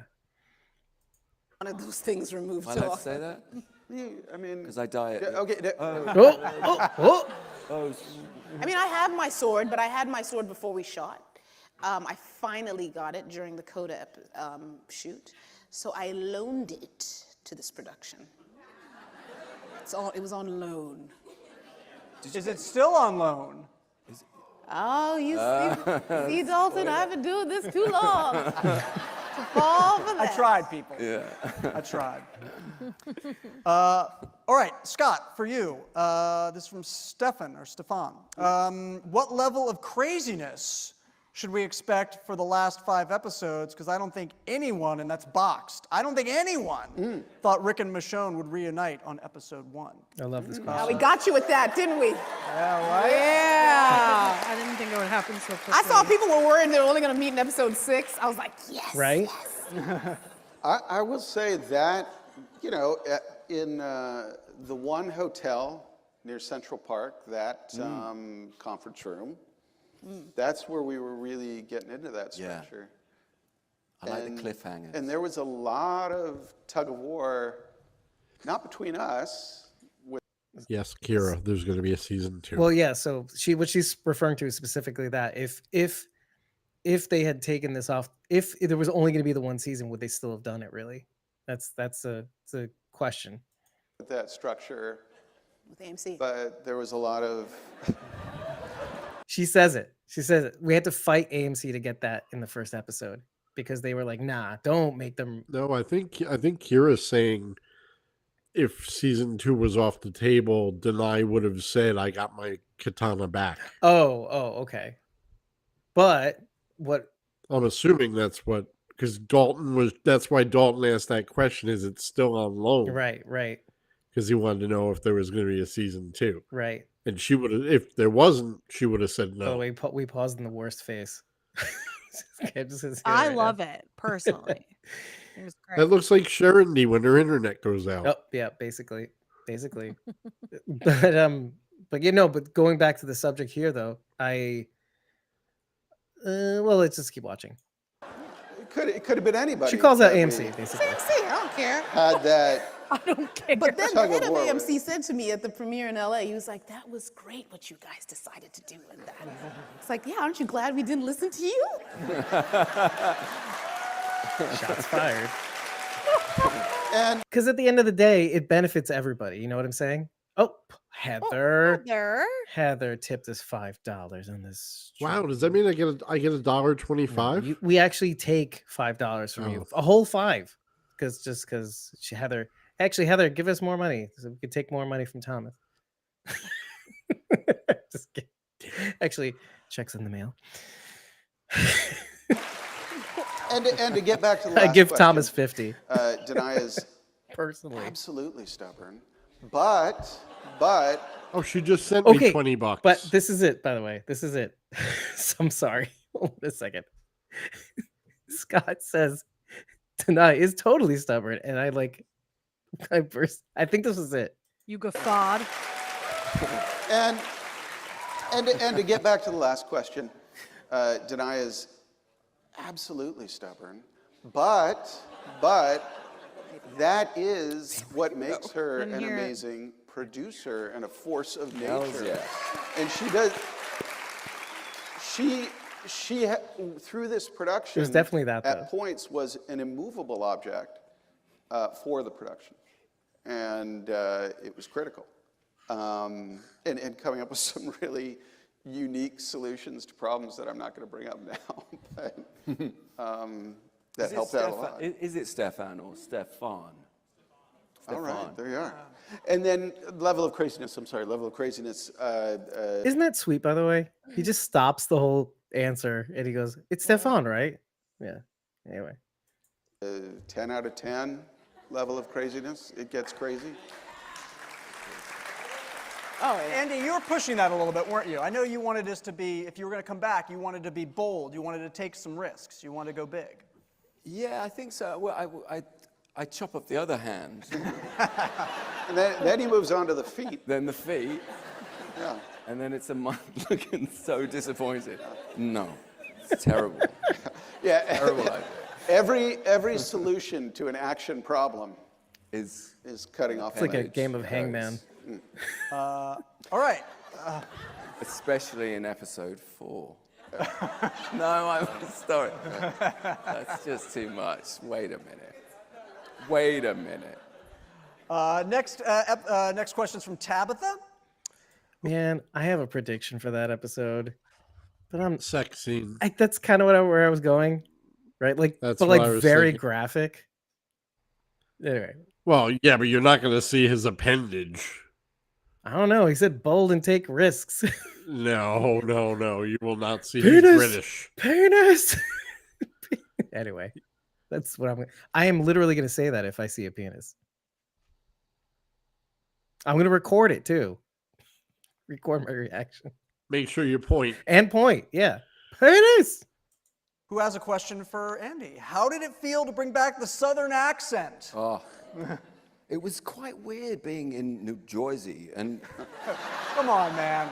so I kind of would go, yo, Joe, cuz, or whatever. That sounds literally nothing like This- New Jersey. And I died. It was, it doesn't sound like that. Not New Jersey. Not even close. New Jersey. Not remotely close. Oh, Dalton's called you. Let's go. I'm not going to. Come on, you're in. No, you're there's 2 Jersey boys over here. I'm not doing it. He made some tight Jersey friends, though. I mean, I did. he I don't- really Mahoney. did. Mahoney, he's my, like, my cuz. He got me in velour, full velour one day. And the shades. I had the proper hip. I'll post about it. You'll see it. Actually don't. I'm doing it. I don't listen to him about what I post because he won't post. So people come to me and say, post what's going on with Andy? What's going on? So I have to do what I have to do. Okay. So I'll make the decisions on what to post about. Yeah. She delivers too, by the way. He left me no choice. I haven't seen that velour picture. Not yet. though. We could just film this now. And it could be episode 7.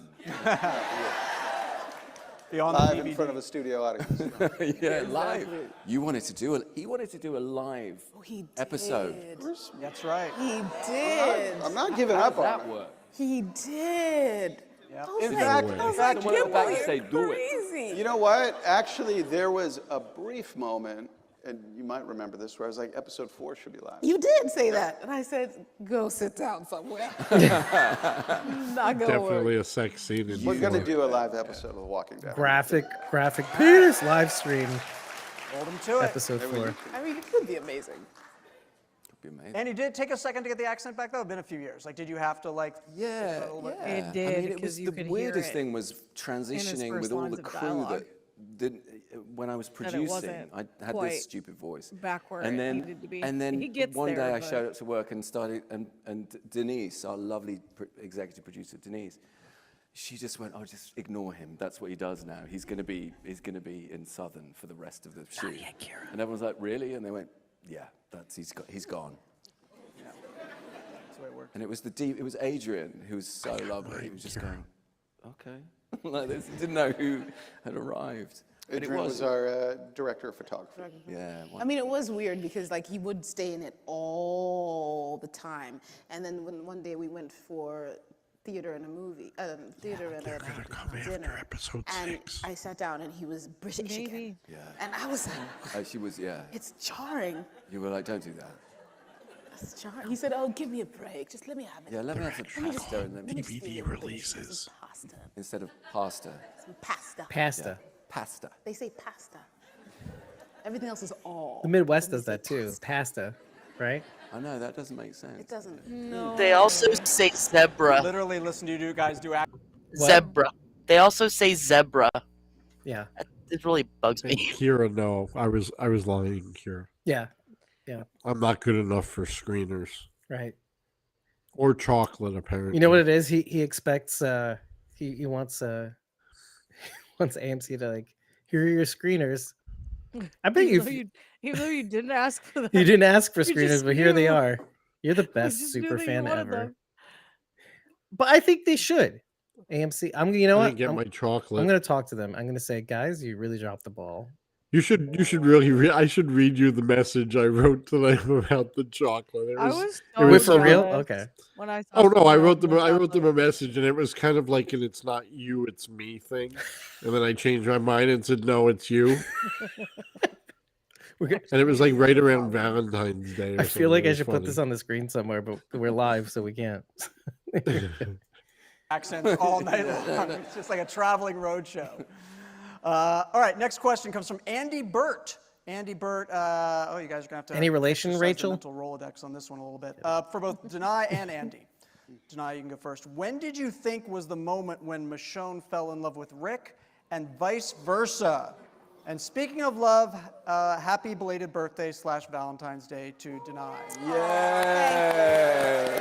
Uber fan. Birthday girl, right there. When did it first happen? Michonne fall in love with Rick. I used to know this. No. I think the thing. You could hear the Rashoners go, "Come on, don't let us down. Don't let us down. We know it. Why don't you? Because it's fake." Sorry, It's not real. it's not real. He should have been with Jesse. You've said that a lot. Which, by the way, I finally saw the comic panel of how that goes down. It's like, whoa, brutal, so brutal. The thing that made her fall in love with him was the thing that it was a line that I asked to have added in his last episode, season 9. What was it, 905?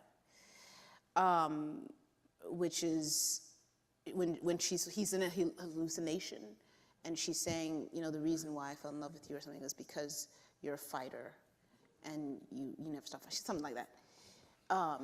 Y'all know the line, right? Y'all are hardcore fans. It's a good line. So I'd asked Angela if I could put that in because I thought that was so specific about her love for him, and I think it really is based on. I think that moment when they're rushing Carl when he's been shot and they're rushing him through the zombies, like by then I think she's in love with him by then. But she doesn't know it. She doesn't know it. Well, they're a family by then, aren't they? Yeah, as well? she doesn't know it. But the thing that she loves is the fact that he is someone. Oh, you know what? I think I know the moment. I think I know where it started to. They weren't a family. Then that was Jesse time. He had literally just chopped Jesse's hand off before that. Right, exactly. So, but maybe that was it though. She's like, "Oh, damn savage." But no, she was like fishing, and she's like, "Oh, now I found it." For her, not consciously. It's when he bit out that guy's throat. How romantic. That's what I thought. Yeah, that would be you. Right? Yeah. Because that's what a man does for his family. And to see that, she's like, oh. Kira, we all have placeholders in life.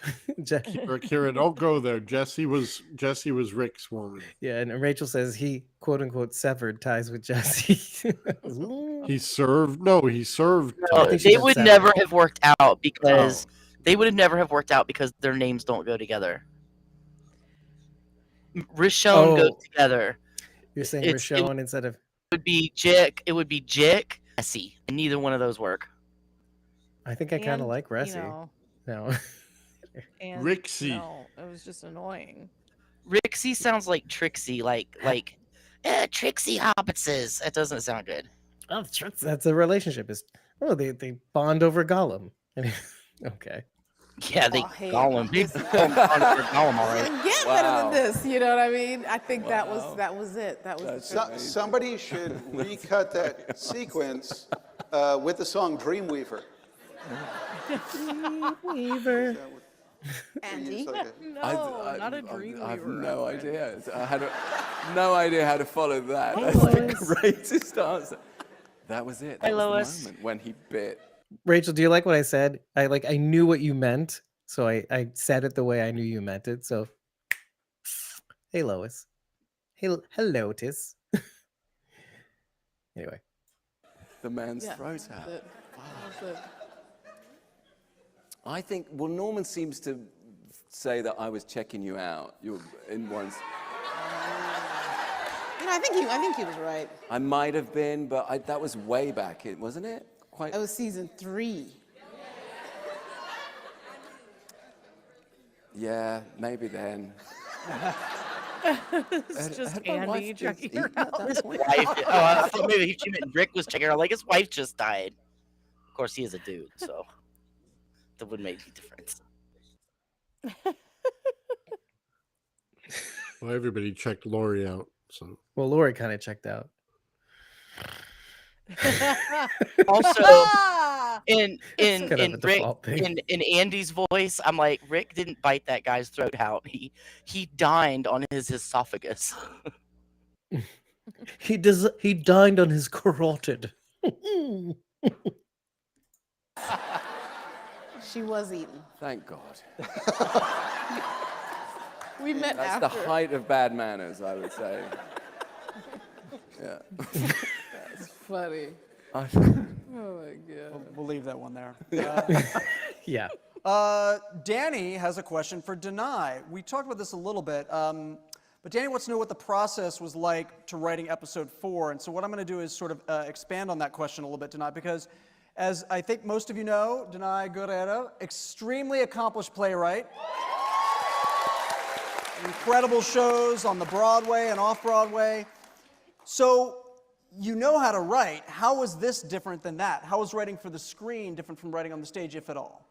Well, I've written a bunch of teleplays at this point. It's just a question of which one actually makes it to the screen. So I had written a lot of teleplays by this point, but it was different because there is an aspect to this episode that required. I can't say that, so I will say it was tricky to. It was interestingly tricky to step into their voices, even though I had their emotions clear. So it was an interesting journey to really find, that connection, that sort of how emotions that strong are expressed through in this particular world to these particular people. So that was kind of the calibration that was going on. And then there's also the calibration of the fact that in television things shift in an episode before, so you're seeing that's happening now in 3, okay, that affects 4. So there's all that sort of tying together that has to constantly happen as well. And then I got to the point where initially I was it's gonna be a like, sex 'cause scene with Denise's- tying. With bondage. Yeah. Yeah, But what she's saying, all that tying together. what she's saying is actually pretty interesting, because I find that often, people that really, really do good storygraph have trouble. Story craft sometimes have trouble with dialogue or finding what that character would say in that moment. I feel like Chuck Palahniuk has that issue sometimes. Even Robert Kirkman in the original comic, I think. I mean, I'm not a professional it sounds like Robert Kirkman. writer. I'm not or anything, but I can say from my own experience, much better at crafting the overall story and laying it out at working dialogue, especially in a screenplay type. Like if I'm working on actual fiction, it's different. Like different dialogue's a little easier to do, but when you're writing for a screenplay, it's a lot different. And I'm not very good at dialogue. I'm very good at Right. laying out the scenes and coming up with, but I'm terrible at the actual words that come out of people's. Yeah, and not only that, but kind of like what we learned with Fear is that when you're saying something, when a character is saying something, it has to have relevance, it has to have impact. it can't just be a thing to say the thing, and it can't be just a casual, oh, hello, hi, how are you? Right. You It know? has to lead. It has to. What Yeah, it you're has to be meaning. has to lead somewhere, Yeah. and that. But mine really don't have a problem with that aspect of it either. It's crafting what that character would say in And a how they would way say that it. in a way that doesn't sound like a clunky writer writing it. You know, Right. like making it sound natural is very difficult. Right. Make It it also sound has to translate off the page too, because you can write till you're blue in the face, but if the delivery is off because the director is maybe directing them in a different way than you initially intended, you're not often the screenwriter and the director. Right. So all of that has to come across somehow through many different people. Yeah. And a pin that was dropped earlier was that, you know, they would find, they said something about discovering things during production too, which happens. And so sometimes you make adjustments on the fly. I remember, right, like the story of Die Hard was that way. They had they would get the script as the movie was being Best filmed. Christmas movie ever. Yeah, true. I Well, agree yeah, with because that. it's based on a novel, and there was a previous movie that had already been right. done. So Right. there was groundwork that they It's could technically play off yeah, of, but it was technically a sequel. Technically, What was the sequel? Die Hard is a Right. sequel to the original movie, which was not called Die What Hard. original movie? There's right, and it was vastly different from Right, the Frank original Frank Sinatra played. I forget the name. It's from a Oh, book. that doesn't. It's from a book, and I cannot remember the name of the book, but they adapted it into a movie with Frank either. Sinatra. If you And have to one go of the that far fun back, things, it doesn't count. well, one of the fun things is when they were casting John McClane, they contract to offer it to Frank Sinatra first because he Right. had contract obligations on that name, on that character. Right. It's That would have Roderick been a totally Thorpe. different movie. Roderick Thorpe is the author. I can't remember the name of the book though. Right. You can get a good eyeful of this from I think it was a Netflix series, The Movies That Made Us. Gives a good dive into that movie. But anyway, back to the point is that in production you'll find out sometimes dialogue doesn't work, sometimes the story doesn't work, especially when you're trying to connect it with a story.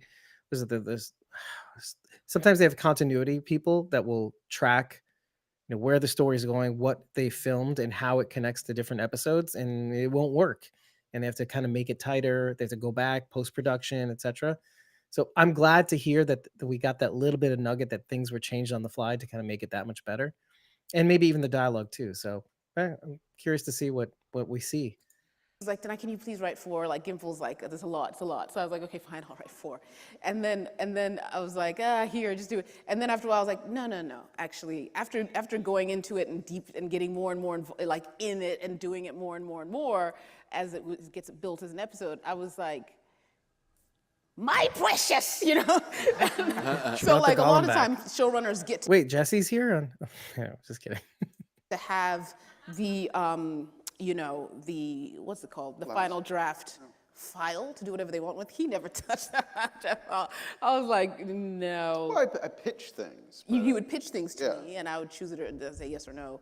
But it was my precious at that point. So I didn't do it the way I guess most writers under a showrunner would do it. Because I'm a playwright, and playwrights are very much, they own what they write in a way that isn't as open to someone else just writing on their script. Collaboration. And you're an executive producer in the show, and I mean, you were coming in with a lot of authority on that. Yeah, and I mean, you know, there were pitches that I thought, okay, I could try that. I'm always collaborative. But then there were pitches where, I remember one pitch you gave, and I was very, you know, I can't talk about it, guys, sorry. It's so hard. Watch the episode, we'll all come back here. Yeah. Let's meet back in 3 weeks. Once y'all see the episode, we'll have a good chat. We'll have a great chat. It's hard to talk about it without it, because it is very singular in what it needs to do. Just show it already. Yeah, I'll just just throw it on there. Show it already. Do it.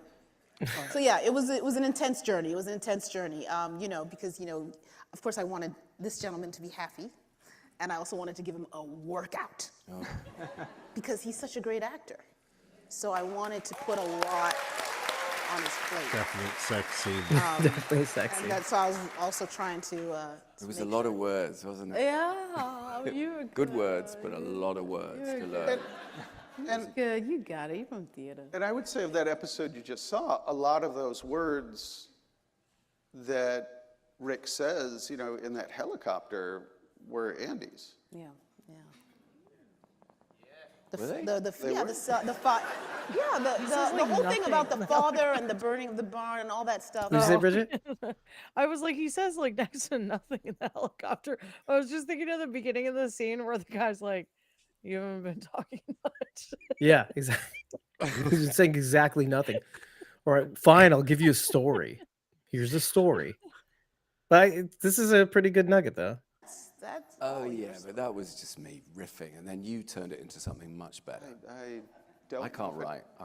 It was mostly you, sir. He's a very strong storyteller. You probably I'm could write good. if you had to. I'm good. No, because they all sound the same. They all sound like a weird British guy. Look at that. Was it good? Did you like the? Did you? Thank you. I loved It it. wasn't me. It was him. No. He came up with that whole narrative of the father in the barn and the burning. Yeah. That was all. I wanted to call the episode "The Burning," but it was too obvious.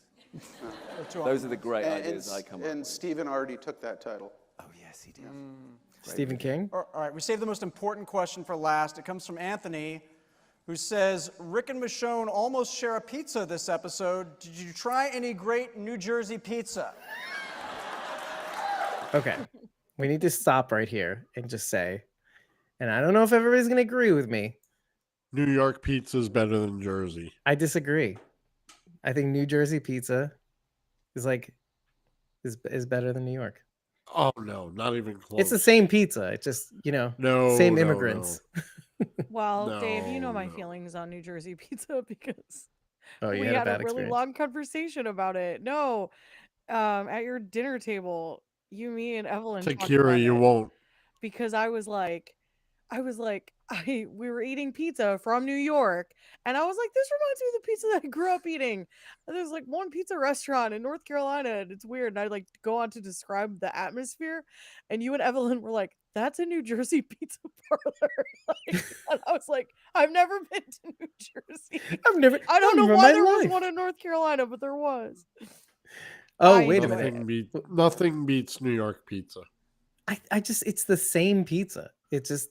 No, you've gone to the wrong place. Maybe he's gone to the right place. Well, I grew up in Jersey for a little while, and so it's so your taste buds are already shot. My wife would say the same thing. She'd be like, Jersey sucks. And I'm like, you're from Queens, bitch. So that's a very regional specific joke. I apologize in advance for those who don't get it. Queens is awful. Don't drive in Queens. Right, Thomas? It's like 92nd lane, 92nd road. I don't like. Oh yeah, that's so annoying. Yeah, 52nd Street, 52nd Road, 52nd Avenue, and they're all within like a block of each other, feet of each other. It's all like that. It's like, what the? Why? Why did you do this, Queens? We have a town here. We have a town here called Hickory. You drive in Hickory, their streets are named trees. 17th Hickory, Road Dock Street. 17th Road, 14th. Or 7th Street East Road. Or, I mean, it's. Why do you sound all funky, by the way? Where's your mic? That's there probably you your go. internet connection. And you sound a little buzzy, but still. But 17th Road, 17th. My connection. Yeah, 7th Street Northeast Road, 21st Avenue North. Like, what the these roads? And then they'll just turn into something else without like notification. It's just a different road. It's terrible. Yeah, it just turns into something else. But you know what? See, it's one thing if you're like out in wherever, but like you're in New York City. Technically, Queens is New York City. There's an expectation. Okay, you got it together. Can we just finish this? We got to finish it. Yeah, because I know that Relishing the Dead has just started their This is such a bummer. For 2 hours, my head is killing me. I just want to be done. Well, just to Kira's point, she's also a Jersey girl, and we were on the same page. I also kind of did that for her. To be fair, most women would have left me hours ago. And Randy Thomas says everybody in the chat, right? Say it. Say it. Yeah, say we I love you, it. Thomas. Not Love to it. Kira. No, especially to Kira. I'm all about the diner. That's the New Jersey thing for It me. totally is. Yeah. The TikTok diner. TikTok diner. TikTok diner. Route 3. Fried They chicken. did always go there. What was that thing you always got? What? Right You off of always Route had 3. this thing Fried there. chicken. It was great. Yeah. I was Absolutely avoiding the amazing. diners, but I found the best East African food in Jersey, by the way. I was like happy as pie up in there with that East African food. It's a Kenyan, it's called Swahili village or something. I can't remember what it's called, but it's incredible food. So Yeah, big shout out to the Montclair Diner. Hey, now we're talking. Now we're talking. That's He's my a pass people. by those. That's my peeps out there. great food in Jersey. Great food. I used to pass by those places all the time, going back and forth, visiting my grandmother in Brooklyn. It's so crazy. Stuff. All right. Thank you so much, Yeah, guys, for thank you, coming. guys. Scott Gimple, Danai Gurira, Andrew Lincoln, Walking Dead, the ones who win. All right, Bridget, go to bed. I'm not going to bed. My head is hurting so much. And I've taken an unhealthy amount of ibuprofen. Oh no. I'm genuinely concerned. Is it like I have sinus my pressure? blood pressure cuff because I was like, am I having some sort of like blood pressure issue? Am I having like a stroke? My blood pressure's fine, so I don't know what the issue It's is. just you. It's psychosomatic. It's all the love Thomas didn't get during this dream. It's poured into you. No, I got some love, just not from Just from, Kira. yeah. Well, that's what counts, though. Oh, see, Jan M is from New Jersey. Yes, exactly. New Jersey. And Jan agrees that New York pizza is New best. Jersey's just No. done better. You Not complain about the even food in close. every state? That's horrible, Takira. Well, you know. Are you drinking your water? Yes, I've drank. She's 2 of drinking her these. casino 2 of cup. Yeah, but that's these, I not a drank- paint. I drank That's 40, not a paint can cup. Right, it's not a drank paint bucket. 40 ounces earlier today because I finished my Stanley. Oh, you did a 40? I mean, that might be why you She have a poured one headache. out. Like you could Too much be water? you could be too much water. There is such a thing. There True. is. I drink a lot of Hydro water in something? a day, so this is like not out of the normal realm for me. Takira, you could have been a little more creative there with the cheer. Yeah, Thomas. He's our man. If he can't do it, no one can. Go, Thomas. Laugh emoji. Laugh emoji. Wasn't laugh that from emoji. Revenge of the Nerds? It's from everything. Well, let's sign off, everybody, because we reached past the 2-hour mark. Relishing the Dead just jumped on. I hope. I think Yeah. maybe. I think so. We're gonna go find out. So, folks, thank you for joining us for this reaction video. I hope you really, really enjoyed this Q&A from the 92Y Kaufman Theater, featuring moderator Dalton Ross, and with Andy Lincoln, Danai Gurira, and Scott M. Gimple. Wait, hold on. I told Heather I was going to strip. So No, but Oh. you're not getting just- money for it, so it would be a waste. I'm thinking of all the dares I've taken on these streams. Like, oh, okay, $15 gets you a nipple, and no, it's not happening. But really? nah, not I have today. 2. Well, we both have 2, right? And then when we touch them together, hey guys, have a good night. Love you guys. This got weird. Bye. We'll see you tomorrow for we're going to be recording tomorrow our full episode breakdown of The Walking Dead: The Ones Who Live series premiere. Join us. We'll be posting those details on Ko-fi and Patreon when they're available. It should be I'm going to say 8 p.m. I guess 8 p.m. sounds about right tomorrow night. Bye, Rachel. Bye, Jan. It's- Bye, Takira. It's free to join. Heather. By the way, it's free to join and free to follow us on either platform. And it's free to attend these recording sessions. So think about it. You should join us at ko-fi.com/squawkingdead or patreon.com/squawkingdead just to get inside information that we don't post publicly on social media. And as always, thank you for joining us. And hopefully we'll have much more content for you to come, including some really cool things that we're working on. Hopefully, fortunately, we can't do all the things that we love to do behind the scenes for this particular run, hopefully, because we'll get some screeners. But we're still going to give you some extra stuff as much as we can along the way. I love using my hands before we go. And thank you for joining us, Jen, right at the end. You should backtrack and see the reaction that we did. If you were here the whole time, thank you. And thank you, everybody, for joining us. We'll see you very soon. Dave, what are you going to say after episode 4? I guess we'll find out. Penis! I've been your host, David Cameo, and I was joined by Sharon D, aka Blazy Gardner, and Bridget, aka Punky Brewster. That's ko-fi.com/PUNKYBRUISETER, and Thomas at Celtic TSO on all the social medias. Thank you for joining us, Thomas. That was really fun. It was fun. Then last week and now Thanks, Thomas. in New Jersey. Thanks for the love, Takira. See, he comes around eventually. This is how we form bonds, through struggle. Yeah. Have a good night, Bye, everybody. Rachel. You were here. Love Bye, you, Rachel. Don't we all? The pink hair lady. I was just gonna call her that from now on. Rachel. Have a good night, everybody. We'll see you soon. Bye. Bye.